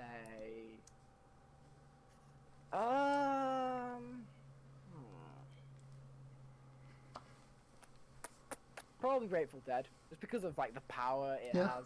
Cool, fair enough. It may be shorter range than what? Sorry. Yeah, fair. I just said fair enough. Yeah. No. It's pretty cool stuff. I just dig it. Yeah. Ages people completely, and you can change it based on their like their age or like gender. Yeah. I dig that. And the best part is, he doesn't get properly. I think he gets affected by it, but only by a smaller amount. Yeah. Like, won't kill him. Yeah. Exactly. Yeah. But, That's true. Yeah. And another great, amazing part, he can age himself to blend in. Yeah.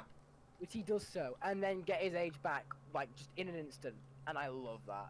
It's amazing. I just dig it. Yeah. And like the fight that he used it in with like the train scene where like they're trapped in there. It's great. I love it.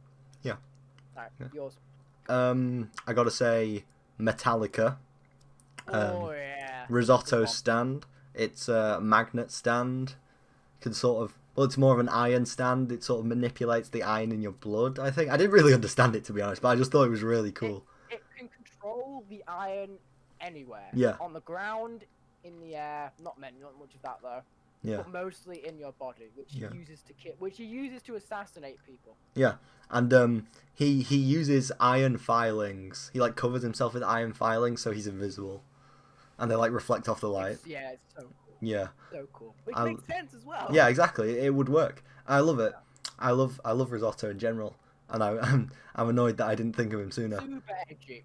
Yeah, super. But he wears that edge. Yeah, he has Risotto Nero. Like he has a hat, and he has like bells on the hat, and each bell spells out a letter of his name. It's so cool. Yeah, he just has risotto on the bells. Yeah. It's amazing. And then the R and the O on the opposite side. I was like, wait, does that say risotto? Yeah. And I saw like a behind him. I was like, oh my god, it does. Second favorite, I would say Black Sabbath. Oh, yeah. Another edgy one, but I like it. It can go through shadows. It can move through shadows. Very cool. The only way it can move, remember that. Yeah. The only way it can move. It has the stand arrow in its mouth, which I find really funny. And I just love its design as well. It's got like the massive big hat and the cloak, and it's got like this. It has like rings. Yeah, and it has like this buggy skeletal face thing. It looks really cool. Yeah. And for number 3, I gotta say Moody Blues, a Bacchio stand. Oh yeah. I love that stand. It can replay a person's actions from a certain amount of time, so Moody Blues turns into that person and then reenacts what they were doing. I really like how it's used. It's not really used enough in my opinion, but he is the focal point. Like he's the essential one because they have to. He has to change into the boss, so they know what the boss looks like. Because nobody's seen his face. Yeah, because nobody's seen the boss's Nobody face. knows who he is. And I really like his base design. It's like shimmering, sort of purpley blue, metallic things. Very smooth. He is thick. He got the wagon as well, which is always good. And he's got a massive clock in his forehead. The alarm clock is perfect. Yeah. It shows the rewind. Yeah, exactly. I really like it. Yeah, and his theme is amazing as well. Whenever he uses it, the theme is brilliant. The themes. We didn't even talk about the themes. Oh, we'll talk about that. Yeah. On another time. Yeah, I know. I didn't want to get too deep into the soundtrack because I know that could be its own episode. Yep. Oh, yeah. The soundtrack. And with that, I think we'll say arrivederci to part 5, and that's it for the anime bit of our JoJo episode. So we're gonna move straight on to the video games. JoJo has had 3 major console releases over the years. Console? Well, one of them was an arcade that was then ported to a console. And there's another arcade game which I think is out in Japan now. It's like a battle royale game. I don't know too much about it, but it looks alright. That is exactly what it is. Yeah. Yeah, it's weird to me because it's like a battle royale, but you only get like 10 characters. Which I think is a bit strange, but you know. But each character has their own specific ability. I think it's pretty cool. Yeah. It looks okay, and I hope it comes to the West at some point. Hopefully. Yeah. So our first one we're going to be talking about is the 90s arcade game, which was then ported over to, I think, PS1. JoJo Heritage to the Future, or Heritage of the Future. This is the best one. Yeah. Without a doubt. It's so cool. Yeah, it's amazing. Yeah. You get. We've actually played this one. We played it quite frequently until the emulation site that we used it on got shut down. Rip Fightcade. But then it's come back though. It's not as good. I know. Yeah. You know, at least it came back. Yeah, at least it came back. Yeah, Heritage to the Future is a Part 3 game. All of the JoJo games are fighting games. This is the only 2D fighting game. The only truly 2D fighting game, I should say. Yeah. You use Part 3 characters, then you can get Young Joseph as DLC. No, he's not. By inputting a code. Yeah, he's a secret. He's a secret character. He's not. You get like a second page of characters. Yeah. As like secret characters. And they're all top tiers. Khan though. Apart from Khan. Yeah, apart from Khan. But he's great. Yeah. All of the characters are really unique. Yeah, it's just, it plays sort of like your standard Street Fighter clone, except you have an individual ability, you have stand abilities. Some are passive and some are active. I actually like that. Some you just like throw out, but others that are always out. Others you actually have to pull out, and then you can do stuff with it. Yeah. But then like you can break like the stand bar, which is pretty much like a stun. Yeah. But it doesn't stun them enough. Yeah, so they, exactly. Have no time to punish it, you know. Yeah, it's not. So it's if you're playing at a high level, some of the combos are absolutely brilliant that you can pull off. Oh yeah, have you seen the Dio ones? Yeah. Some characters are more combo heavy than others. Cough cough. Jotaro has one combo, just like he does in the anime. Boys. Yeah. I main Whole Horse. Because you can literally just control where his bullets go. Yep. I also main a little bit of... Yeah, he's very high tier. I also main a little bit of Evil Polnareff. But I'm still working on his combos. So yeah, Heritage of the Future. There is a story mode. Which is part 3. Yeah, I actually think it. Isn't it part 3, but through different characters' perspectives? Yeah, and I like it. And it's not too long as well. Because like, obviously, you gotta think that it's an arcade game. So the story is only about like 15 minutes long if you 100% complete it. Yeah, I think I did it once. It just took me like 20 minutes. Yeah, exactly. It's just a bit of fun, really. Yeah, it's fun. It goes through part 3 through different characters' eyes, which I really like it. Yeah. It's sort of like the Kill La Kill game, which came out a few years ago, where it goes through the story through different. I need to redownload. Yeah, it's a good game. Yeah. Oh, and then Mason said I main Mariah. I know you made Mariah. Yeah, Dan plays an annoying Mariah, but no, it's not your fault. She is a trapper character, which I personally don't like in games. But she's low tier. She is very. I love low tiers. So it just gives you it makes you feel so good after you win. It's like, I have to work extra hard for my win. Yeah. And I just play Whole Horse, where you could literally just walk. Dodge in the entire game. You can walk to one side of the map and spam his stand ability, which is the gun, and it's unlikely that they're gonna get you. And his super is literally just a barrage of bullets. And then there's the Hangman one, but nobody ever goes for that because the barrage is just. It's like, have you not seen it? The barrage is much safer though. Have you not seen like the double? Like super into super because it works because you can like stun them with like the glasses. Yeah, it works. Yeah, his stun game as well. Jeez. Yes. Then you have a super dumb character like Pet Shop. Oh yeah, that's the one thing I will fault the game for. It has a glaring top tier. Yeah, Pet Shop is stupid. He's banned in tournaments for good reason. Pet Shop is the only character that can fly. Pet Shop is the only flying character, and you literally just hold up to fly. Enough said. Yeah. Enough said. I've seen so many matches where I've seen so many matches where Pet Shop just hits the character once and then goes up and times them out because you just can't hit him when he's up in the air. And it's so annoying to play. It's not like Smash. There's no like upwards attacks. Because it's a fight. You have to jump. The one person that can reach him. One is Whole Horse because you can direct the bullets to him. But then Pet Shop can just dodge them, or block them. Yeah, just stop flying. Yeah, or Jotaro because Jotaro has a float jump. But again, that's just not really a solution. Yeah, it's just other than that though, as long as they don't play Pet Shop, the game is really fun. The game is each character has their own gimmick, and each character is really fun with it. Like Elysium, turns the character into a younger version of themselves, where they can only like punch and jump. And I really like that.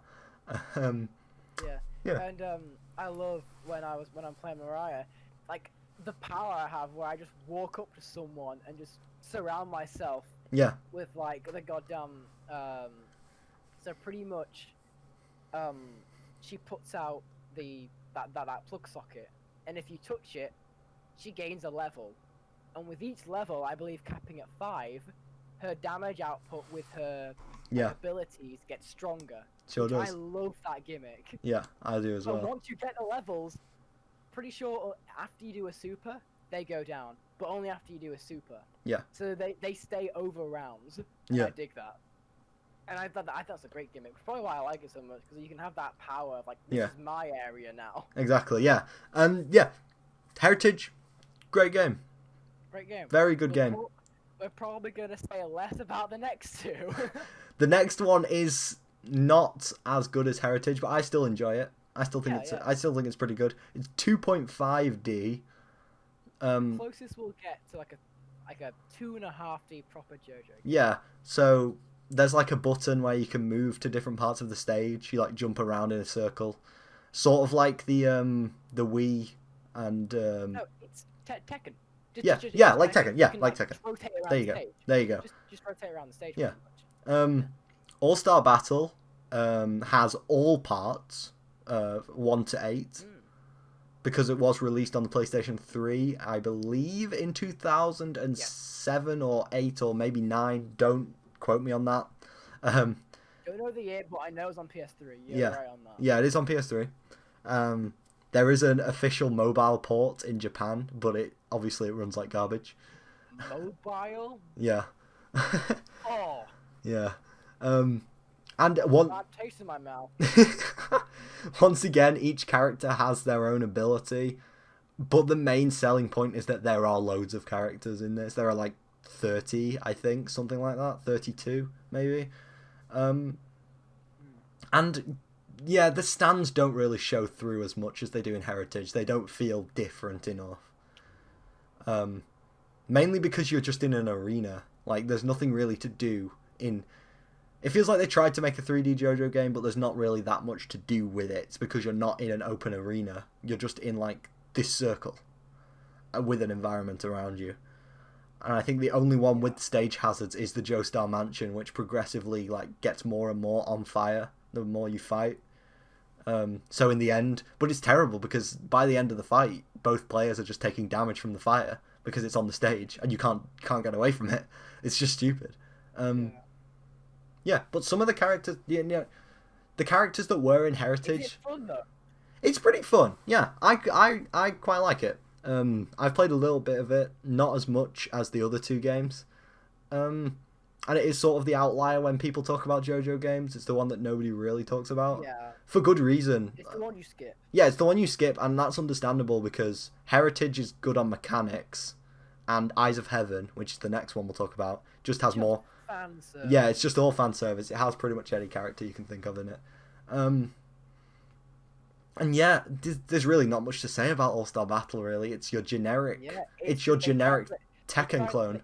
Yep. Yeah, but with JoJo characters. Expand on pretty much Heritage, but I think they went in the wrong direction. Yes, I agree. Keep it, like, just stay 2.5D, don't add a Z-axis. Yeah. And try and just keep that, like, the similarity, just keep in what made Heritage so good. Yeah. I think they did miss the mark. I think they missed the mark on All-Star Battle, which is a shame. Because but Eyes of Heaven completely went like on a completely different style. Eyes of Heaven is completely 3D open arena fighter. Yeah.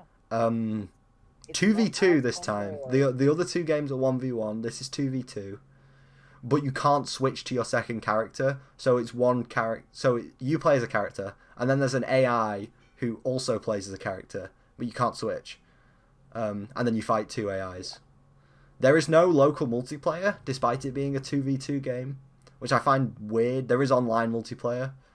This is also for PS3. There is a PS4 version, but nobody bought it because there's pretty much no difference in performance.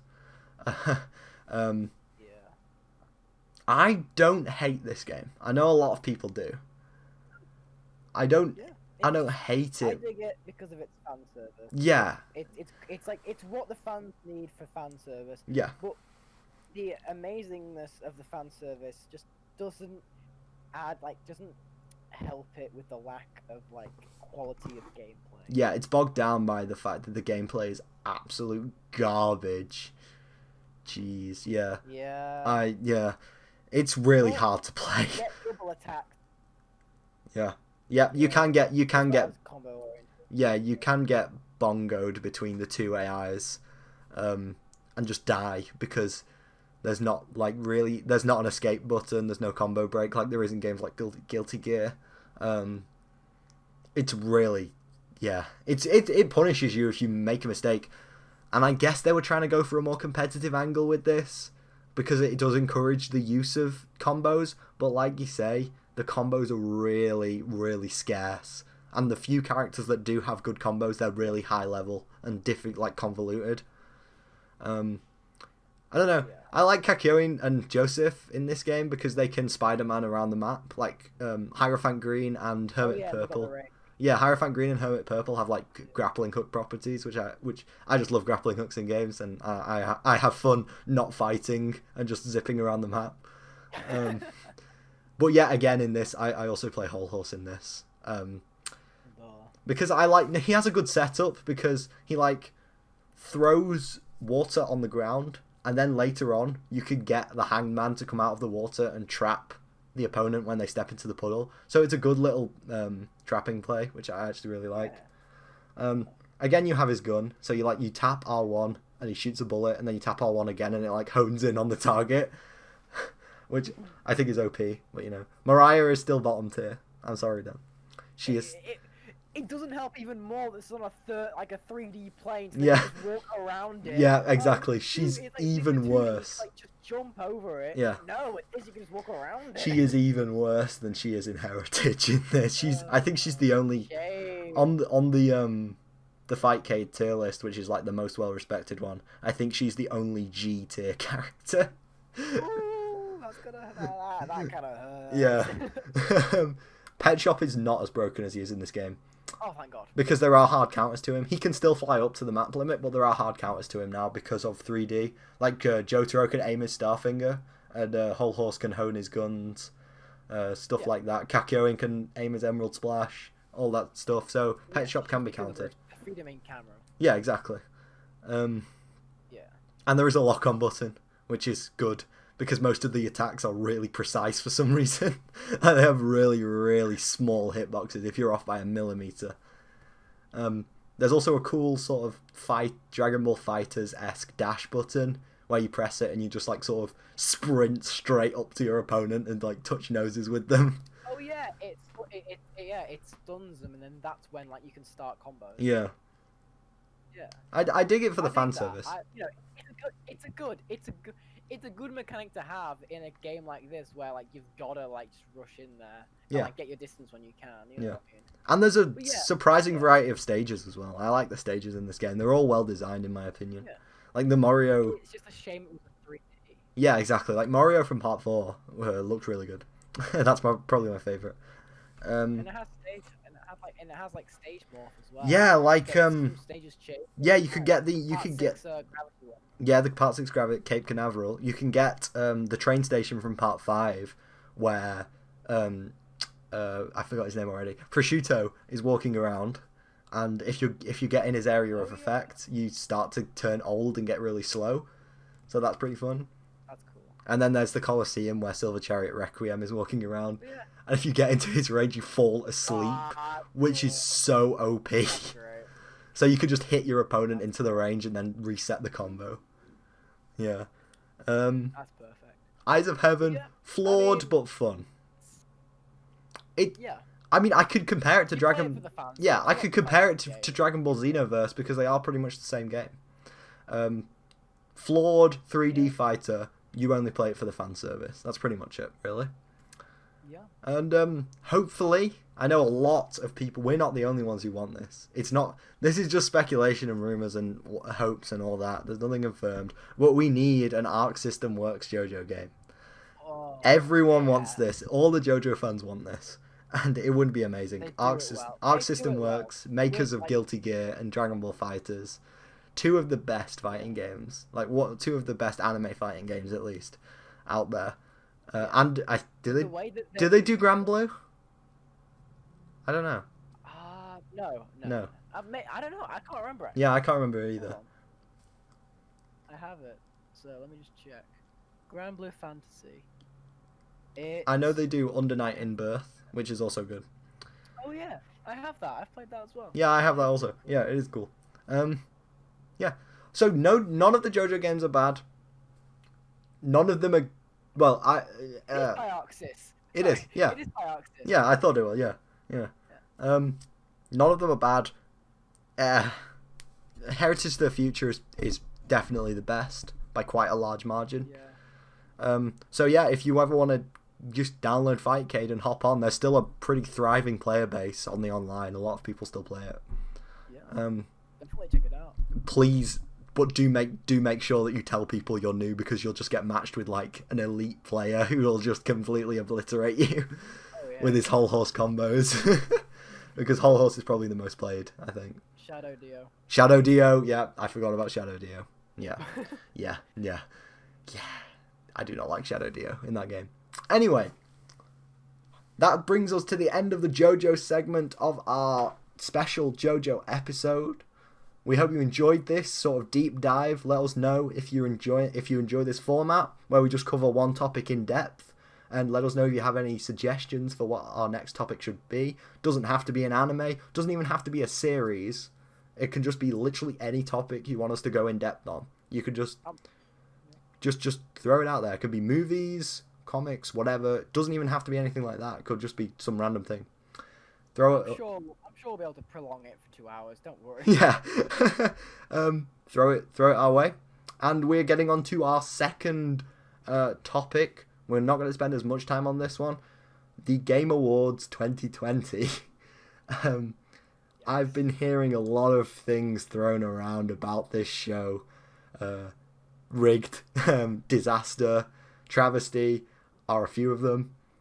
Obviously, we're not going to comment on all of that. No, we are a completely unbiased and neutral, what's the word? Source, yeah. We have no opinion on whether or not The Last of Us 2 should have won 23 out of the 24 awards it was nominated for. We have no opinion on that at all. No. So I thought instead of going through every award, because everyone's done that, just look up someone else's video, or even better yet, go and watch the award ceremony if you want to look at every single winner. We're just going to look at the big five. So that is obviously Game of the Year. We have Best Performance in a Video Game, Best Game Direction, Best Art Direction, and Best Narrative Experience. And we're just going to go through who actually won. Spoilers, all but one is The Last of Us. And who we think deserved it. Obviously, this is all our opinions. We're not enforcing these views on you. These are just what we think. So let's just start off with the big boy. Game of the Year. Nominees were Last of Us Part 2, Animal Crossing New Horizons, Doom Eternal, Final Fantasy VII Remake, Ghost of Tsushima, and Hades. Obviously, Last of Us 2 won Game of the Year. My personal pick for Game of the Year, I knew it was never going to win. I knew it wasn't going to get the award. But I wanted it anyway, because it is, in my opinion, I've played all of these games except for Doom Eternal, which I've just finished Doom 2016, and I can't wait to get on to Eternal. Yeah, I can't wait. Doom 2016 is great, highly recommend to anyone who hasn't played it. It's on sale now on Steam, so is Doom Eternal. So Last of Us 2 won. I thought the game should have been Animal Crossing. Not because I'm a Nintendo fanboy, like most of the other people who thought it should win. Quite the opposite, actually. I just think Animal Crossing is a really, really well-made game that you can tell the effort that has been put into making it. Like, you have the... It's my favourite sandbox. I can't really say anything about it. Obviously, we're not going to dwell too long on each award. I just think it should have been that because of the care put into it. What about you, Dan? Yeah. Plain and simple. Final Fantasy VII Remake. I know it's a remake. Don't care. They changed it enough. Yeah. I agree. Yeah. The official policy is that it's a remake, not a remaster, so it counts. It's its own game now. Which it is. Yeah. Which it is. And I'm like so for it. It's yeah. big sad. I love how it looks and Yeah. the banter, everything. Episode 2 when? We don't know. I mean, we've got Sephiroth, so come We'll on. get to Sephiroth. Don't worry about that. We'll also run through everything that was announced at the Game Awards in a sort of quick fire thing. Oh yeah, it better be quick. We've probably gone on for quite a while. Yeah. Best performance. It was either Abby from The Last of Us 2, Ellie from The Last of Us 2, Jin Sakai in Ghost of Tsushima, Hades in Hades, and Miles Morales in Spider-Man Miles Morales. Abby from Last of Us 2 won, unfortunately. I personally thought it should be Jin Sakai from Ghost of Tsushima. I think that Daisuke Tsuji, sorry for the pronunciation, I think his performance was top notch in that game. I love that game. And I think he, as the main character, he just brought such an emotion to it, I think. Like, you could tell everything he was feeling every time he spoke, and I love him. What about you, Dan? I love Hades. I love Logan Cunningham. Yeah. His voice was perfect for that character. I love it. Yeah. Just plain and simple. He gives me God of War 4 Hades vibes with God of War 4 Kratos rather, not Hades. God of War 4 Kratos with the boy. Boy, I just love it. Yeah. Moving on to best game direction. So a lot of people are confused about this. Game direction is how the development of the game is managed, like how the employees are treated. So the nominees were Last of Us 2, Final Fantasy 7, Ghost of Tsushima, Hades, and Half-Life Alyx. Last of Us 2 won, and I think this was the one people were the most up in arms about, because Cyberpunk 2077, which is finally out, was criticised for crunching the employees, so making them work like 12, 13-hour days, 7 days a week, when The Last of Us 2 is praised for it. So I think that was the one people were the most angry about it. I think it should have been Half-Life Alyx, because Steam and Valve in general is just such a chill environment. It didn't used to be back in the day when they were making like Half-Life 2 and the episodes for that. But now it seems like a pretty chill place to work with. Half-Life Alyx was a game long in development because they took their time with it. And they wanted to pull out something good, and I like that. And it worked. Yeah, and it worked. It's a good game. What about you? What about you, Dan? To be honest, I don't have much to say. I don't really follow how, with these companies. But after what you said, I'll probably just agree with you, Half-Life Alyx. Yeah. But I'm not really sure. Okay, that's fine. No worries. Best narrative, moving on. So again, we have Last of Us 2, 13 Sentinels Aegis Rim, which is a anime game, which I'd never heard of until it was nominated. Like, what is this? Yeah, and looking at gameplay, it looks really good, and I want to get it. Final Fantasy VII Remake, Ghost of Tsushima, and Hades, again. For obviously Last of Us Part 2 won. Yeah, I think for narrative, definitely Ghost of Tsushima was my pick. Really? Because, I think it's just a story-based game. I think without the story, it really would not have been as good. Yeah. And I think that people were up in arms about this because of the game's journalists blasting Ghost of Tsushima when it came out, because of its depiction of Mongols, of the Mongol Empire, as like this barbaric civilization, like this brutal civilization, and they were saying it was racist.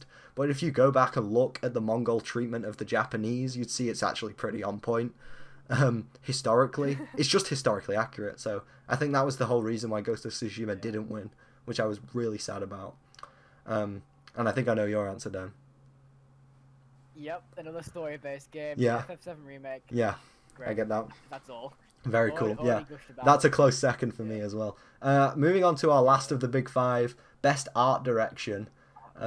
Ghost of Tsushima, Final Fantasy VII Remake, Hades, Last of Us Part 2, or Ori and the Will of the Wisps. Ghost of Tsushima won this. This was the only... Yeah! I stand corrected.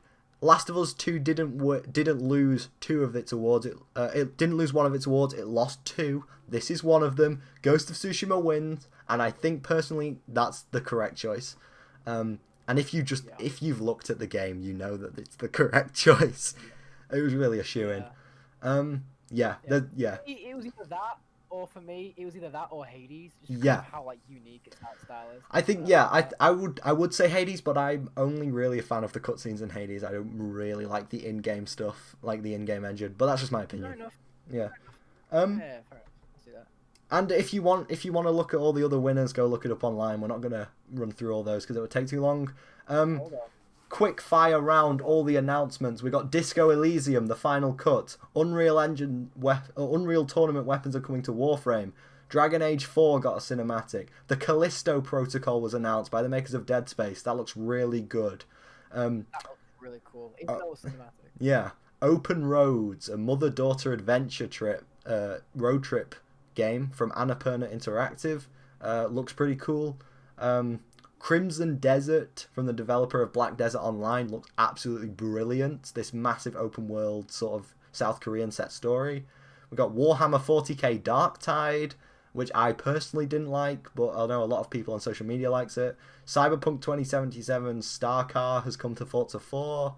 Back for Blood by the creators of Left 4 Dead. It shares the same mechanics as Left 4 Dead, got the same plot as Left 4 Dead, but it's not it's not a Left 4 Dead game. We will definitely be playing the alpha when it drops on the 15th of December. Yeah, definitely. Perfect Dark reboot. I'm super hyped for that. I used to play Perfect Dark to death when I was little. Seasons, a PS5 game. We don't know much about it, apart from the fact that it's about exploring and recording disappearing cultures. Sounds pretty good to me. The gameplay we got looks pretty cool. Final Fantasy VII's main villain Sephiroth joins Super Smash Bros. As the next character on the Fighters Pass. This is the thing I took away from this Game Awards. I can't wait. I'm pleased with this. I don't think they could have done a better one. Like, yeah, the thing is, it's another anime swordsman, but it's Sephiroth, and for me, I can forgive the anime swordsman thing because of the character. I'm just happy it's not a Fire Emblem. I think anime swordsman in Smash is fine as long as it's not Fire Emblem, personally. I guess. Oh, so like Hero as well. Yeah, I'm fine with Hero. And also Hero's different enough. True. Yeah. And this helps because now we know the next one probably isn't going to be a Square Enix person. Yeah. Or, which sorry for you Geno lovers, or a swordsman. So we'll probably get someone who uses their fists. Yeah.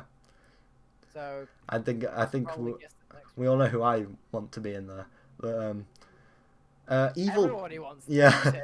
Evil Dead, the game, has been announced. Evil Dead, the 80s and 90s like cult classic horror satire, which I really like. That's getting a Dead by Daylight style game. I like that.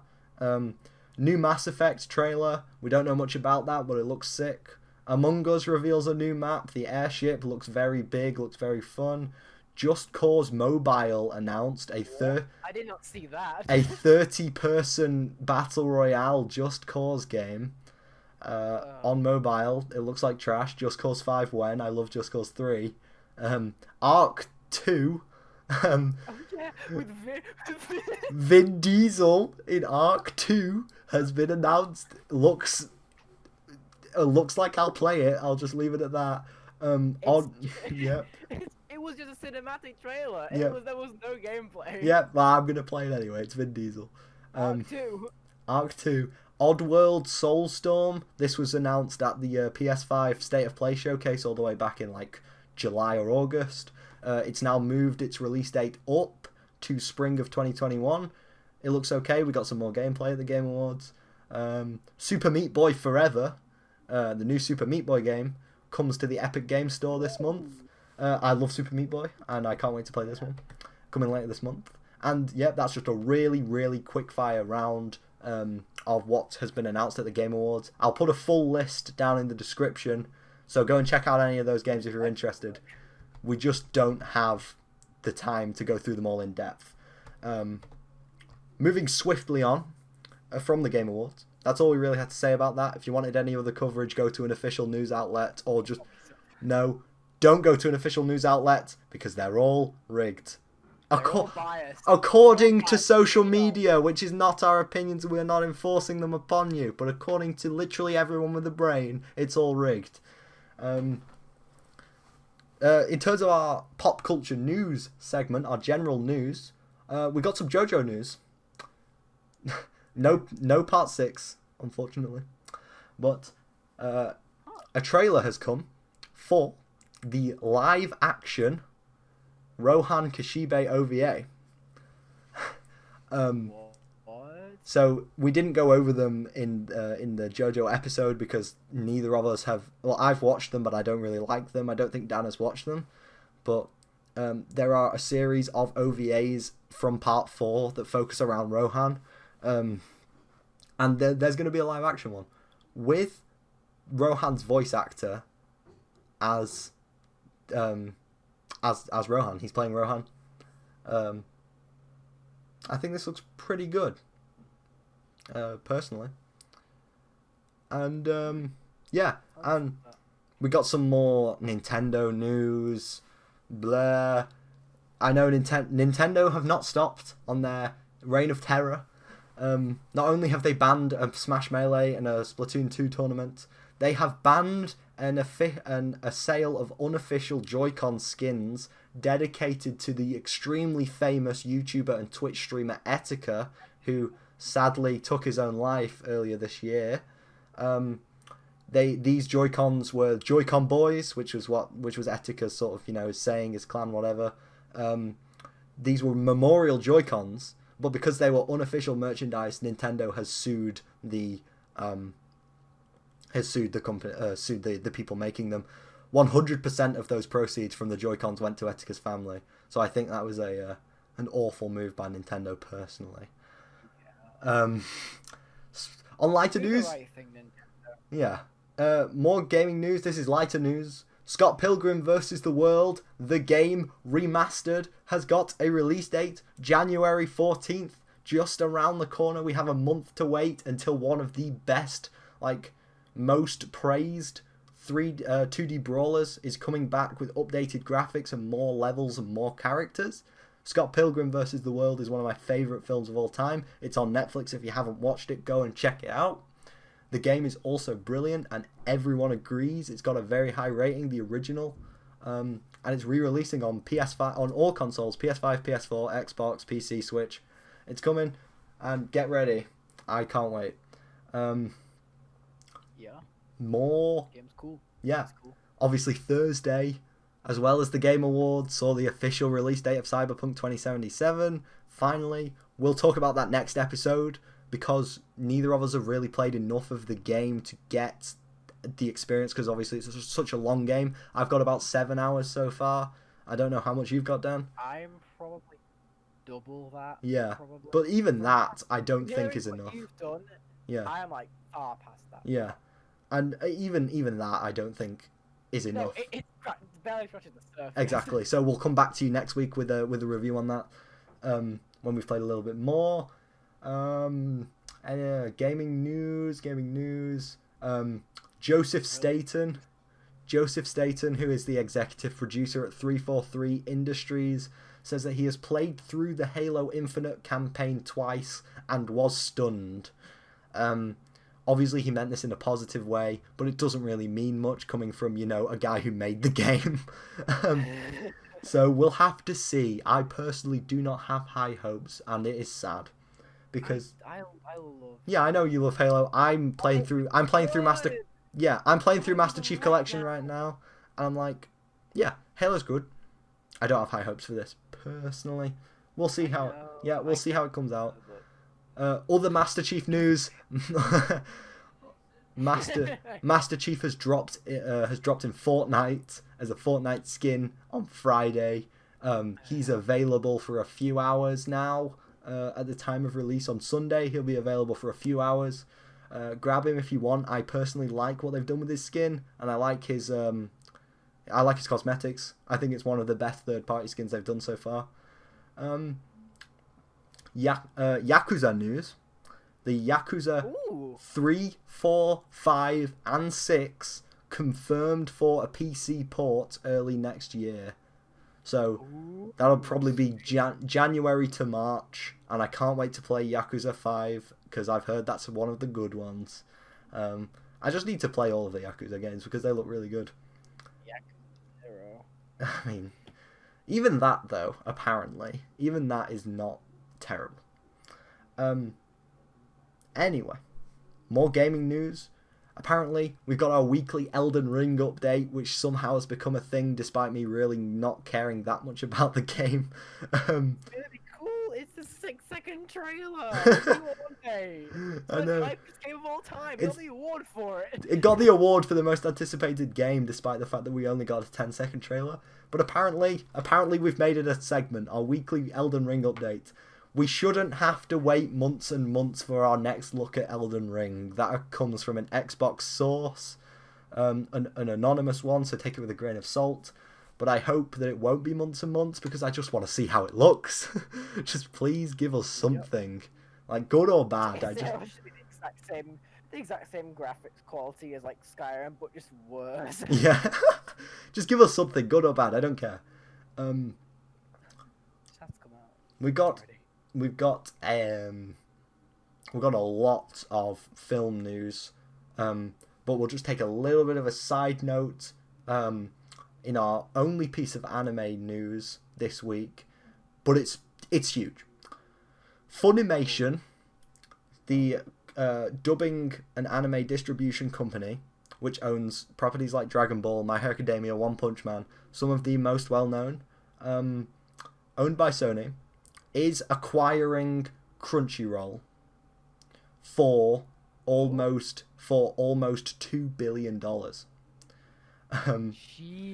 So Crunchyroll is an anime streaming service for anyone who doesn't know. It's got 90% of all anime released from 2000 to 2020, I think, on there, including obviously anime from before that. That's getting bought by Funimation. And everyone has, the general consensus here is say goodbye to subbed anime, because Funimation is a dubbing company. They do not distribute Japanese products. They do not distribute Japanese anime. They do dub it themselves with varying degrees of success, and then they distribute it themselves. So it's both say goodbye to dubbed anime and say goodbye to cheap anime, because Crunchyroll, I think, is like £7 or £8 a month. Which is Netflix. It's Netflix for anime, which is a fair price considering the sheer volume of stuff that's on there. Yeah, that's a lot. Funimation is notoriously overpriced, and they notoriously release different bits of shows in different DVDs. So you have My Hero Academia Season 2, which has 25 episodes, and they release them in two separate DVDs, each at £30 each. So that's £60 to watch the worst season of one of the worst anime ever. I think I'll pass, thanks. I'll just pay £7 and watch like the first episode on Crunchyroll, then get bored and watch Ghost Stories dubbed, because that is hilarious. That dub also done by Funimation, might I add.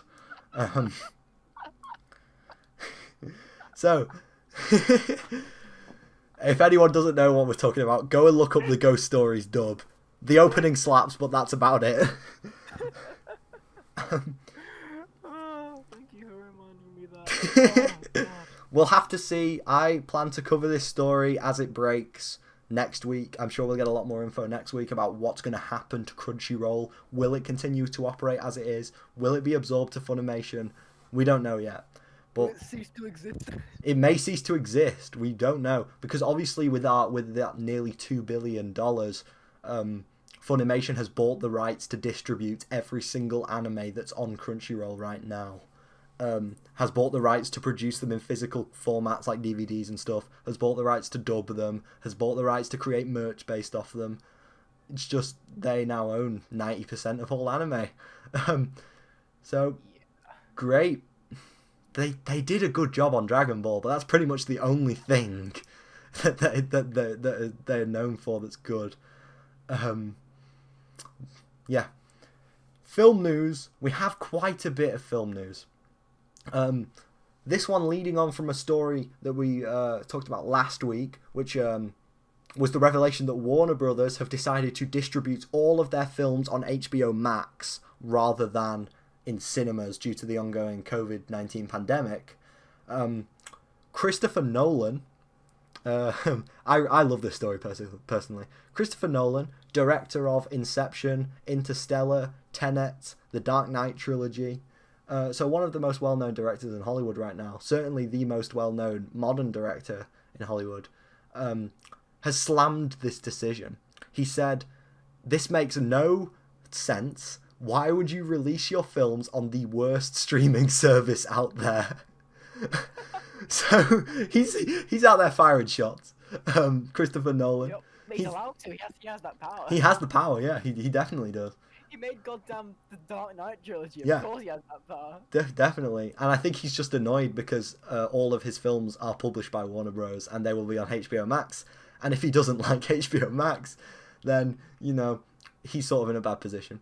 And he says it makes no sense. He's one of the many Hollywood directors that are big advocates of the cinema industry, and they want cinemas to see some support during this pandemic, and they don't want them to shut down. And obviously this movie is going in direct contrast to that, so it makes sense why he would be so angry. Some Spider-Man 3 news. We're getting closer to Spider-Man 3. There's still no release date, but the hype is building. The hype is steadily building. It's been confirmed that Spider-Man 3 will be connected to Doctor Strange 2. Doctor Strange 2 being Multiverse of Madness, where it will introduce the concept of a multiverse to the MCU. And if it's linked to a multiverse, everyone has said the same thing. Tobey Maguire and Andrew Garfield are going to come back. I also think that's what's going to happen in Spider-Man 3. I think it's going to be all three of them in the same movie. And this was later in the week, this was supported by the fact that Alfred Molina has been cast in Spider-Man 3 in Spider-Man 3 as the same character that he was in Sam Raimi's Spider-Man 2, that being Dr. Octopus. So Doc Ock from Tobey Maguire's franchise is returning to Tom Holland's Spider-Man 3, and I think that pretty much confirms that the two universes are going to collide, in my opinion. Yeah, at least Tobey Maguire's in it then. Yeah. It was a big week for announcements for both Marvel and Star Wars. Star Wars has announced a bunch of new shows because The Mandalorian was successful, so now every single Star Wars character has their own show. The two that I'm really going to focus on is Star Wars Visions, which is sort of a Love, Death and Robots-esque anime anthology. So every episode is 10 minutes and every episode is its own story, and each episode is in an anime style. I think it could work. I think Star Wars is one of the few companies, the few franchises that could benefit from an anime, because there are some cool samurai archetypes, sort of thing. I feel like it'd be good. Also, the Kenobi series. Oh yeah. Starring Ewan McGregor, obviously, as Obi-Wan Kenobi. It's been confirmed that Darth Vader and Obi-Wan Kenobi will have a rematch in this series. And it's also been confirmed that Hayden Christensen, Anakin's actor from the prequels, will return as Darth Vader. Yes. Oh God, the shows are turning out to be so much better than the movies in terms of Star Wars. Mandalorian is absolutely amazing. Visions looks good. Visions looks good. There's been a few screenshots for Visions. It looks really good. The art styles at least look cool. Kenobi, there's really not much known about it apart from that fact that I just told you. So, and I hope it looks good because Ewan McGregor was the only good part about the prequels. His part as Obi-Wan. The only good. Darth Maul. Okay, Darth Maul. Darth Maul's cool. Darth Maul is pretty cool. I'll give you that. What's he called? The other villain. Grievous. Yeah, Grievous. Although he was technically in the Clone Wars beforehand, so you can't really say that. Yeah. Cool. And in terms of Marvel has got a new trailer for the Loki show. That looks pretty cool. The Loki show. The Loki show. No, it looks pretty funny. I like Loki as a character. He's still being played by Tom Hiddleston, which is good. WandaVision. So the Wonder and Vision sitcom, horror-esque sitcom, is got a trailer. It's like, from the looks of things, like, obviously there have been no plot reveals and the trailer kept things very mysterious. It looks like they're sort of trapped in a sitcom, sort of thing. Yeah. Yeah, it looks weird. It looks pretty dark, actually. I don't know. We'll have to see when it comes out. I like the Vision. I think he's cool. I like Scarlet Witch as well. You made a turtleneck is hilarious. I know, yeah, exactly. There's been a trailer for What If, which is a Marvel animated series, which looks like absolute garbage. And it's basically, it's another animated anthology and it's like the MCU, but like different things change in the timeline. So like the story goes off in different ways, and they're all presented in episodes. There's one where Captain America's girlfriend becomes Captain Britain because she's British. What? Yeah, there's one where Doctor Strange. There's like an alternate origin story for Doctor Strange. There's some Spider-Man stuff. It looks interesting, but I'm just really, really not a fan of the art style. It looks disgusting. Yeah, and I think one more bit of funny news, I guess, gaming news. Medal of Honor VR has been review bombed on Steam. It released on Friday. It's been review bombed on Steam because of its needlessly high system requirements. Obviously, you need a VR to play it. Which is already quite yeah, somewhat demanding. That is, yeah. So in order to run, I think an Oculus, in order to run it, you need a fairly mid-range PC already. But to play this game on VR, this is the minimum setting, by the way. To even open up the game, you need 32 gig of RAM and a 2080 Ti graphics card to open the game. You need a 3090 to meet the recommended. And people are saying, but Medal of Honor, the game looks trash. It looks terrible, and it's getting review bombed on Steam. Apparently, the game itself is actually okay, but it's got such a high ceiling for no reason. Yeah, that's it. And that does it for the news, so that'll do it for the episode 5 of the Weeb Couch. We hope you have enjoyed this special Jojo / Game Awards episode. We won't be doing 2 topics every 5 episodes. We just did it this time because the Game Awards is quite a significant event in gaming, you know. Join us next week for a more standard episode. Doesn't make it any less good, though. Your standard dose of greatness. Where we'll run through all the releases of the week. We'll give you the weekly update on everything that's happening in the pop culture world. And again, like and subscribe the video. You already know this. Leave a comment. Tell us what you want us to cover. We'll take any and all suggestions. Yeah. Big hype for Serathon there in Smash. Sephiroth. I can never get his name right. Big hype for him in Smash. Can't wait for the gameplay reveal, which I think is on the 17th. 17th. So we will definitely cover that. On the Thursday. We'll have plenty of time to. Yeah, exactly. We'll definitely cover that on the next episode. So stay tuned for that. And until then, have a great week, Dan. Unless you have anything else to say. New cover art is coming next one. Coming soon. It'll be the next one. I can promise you that. New cover art next one. And I'm very hyped. That's all I gotta say, really. Yeah. Other than if you didn't enjoy this episode, what are you gonna do about it? Punk. What are you gonna do? What are you gonna do? Say to my face, oh wait, you can't. We're hiding behind a screen. What can you do? That is all. Yep, obviously Dan creates the cover arts for these episodes. We'll have one every 5 episodes.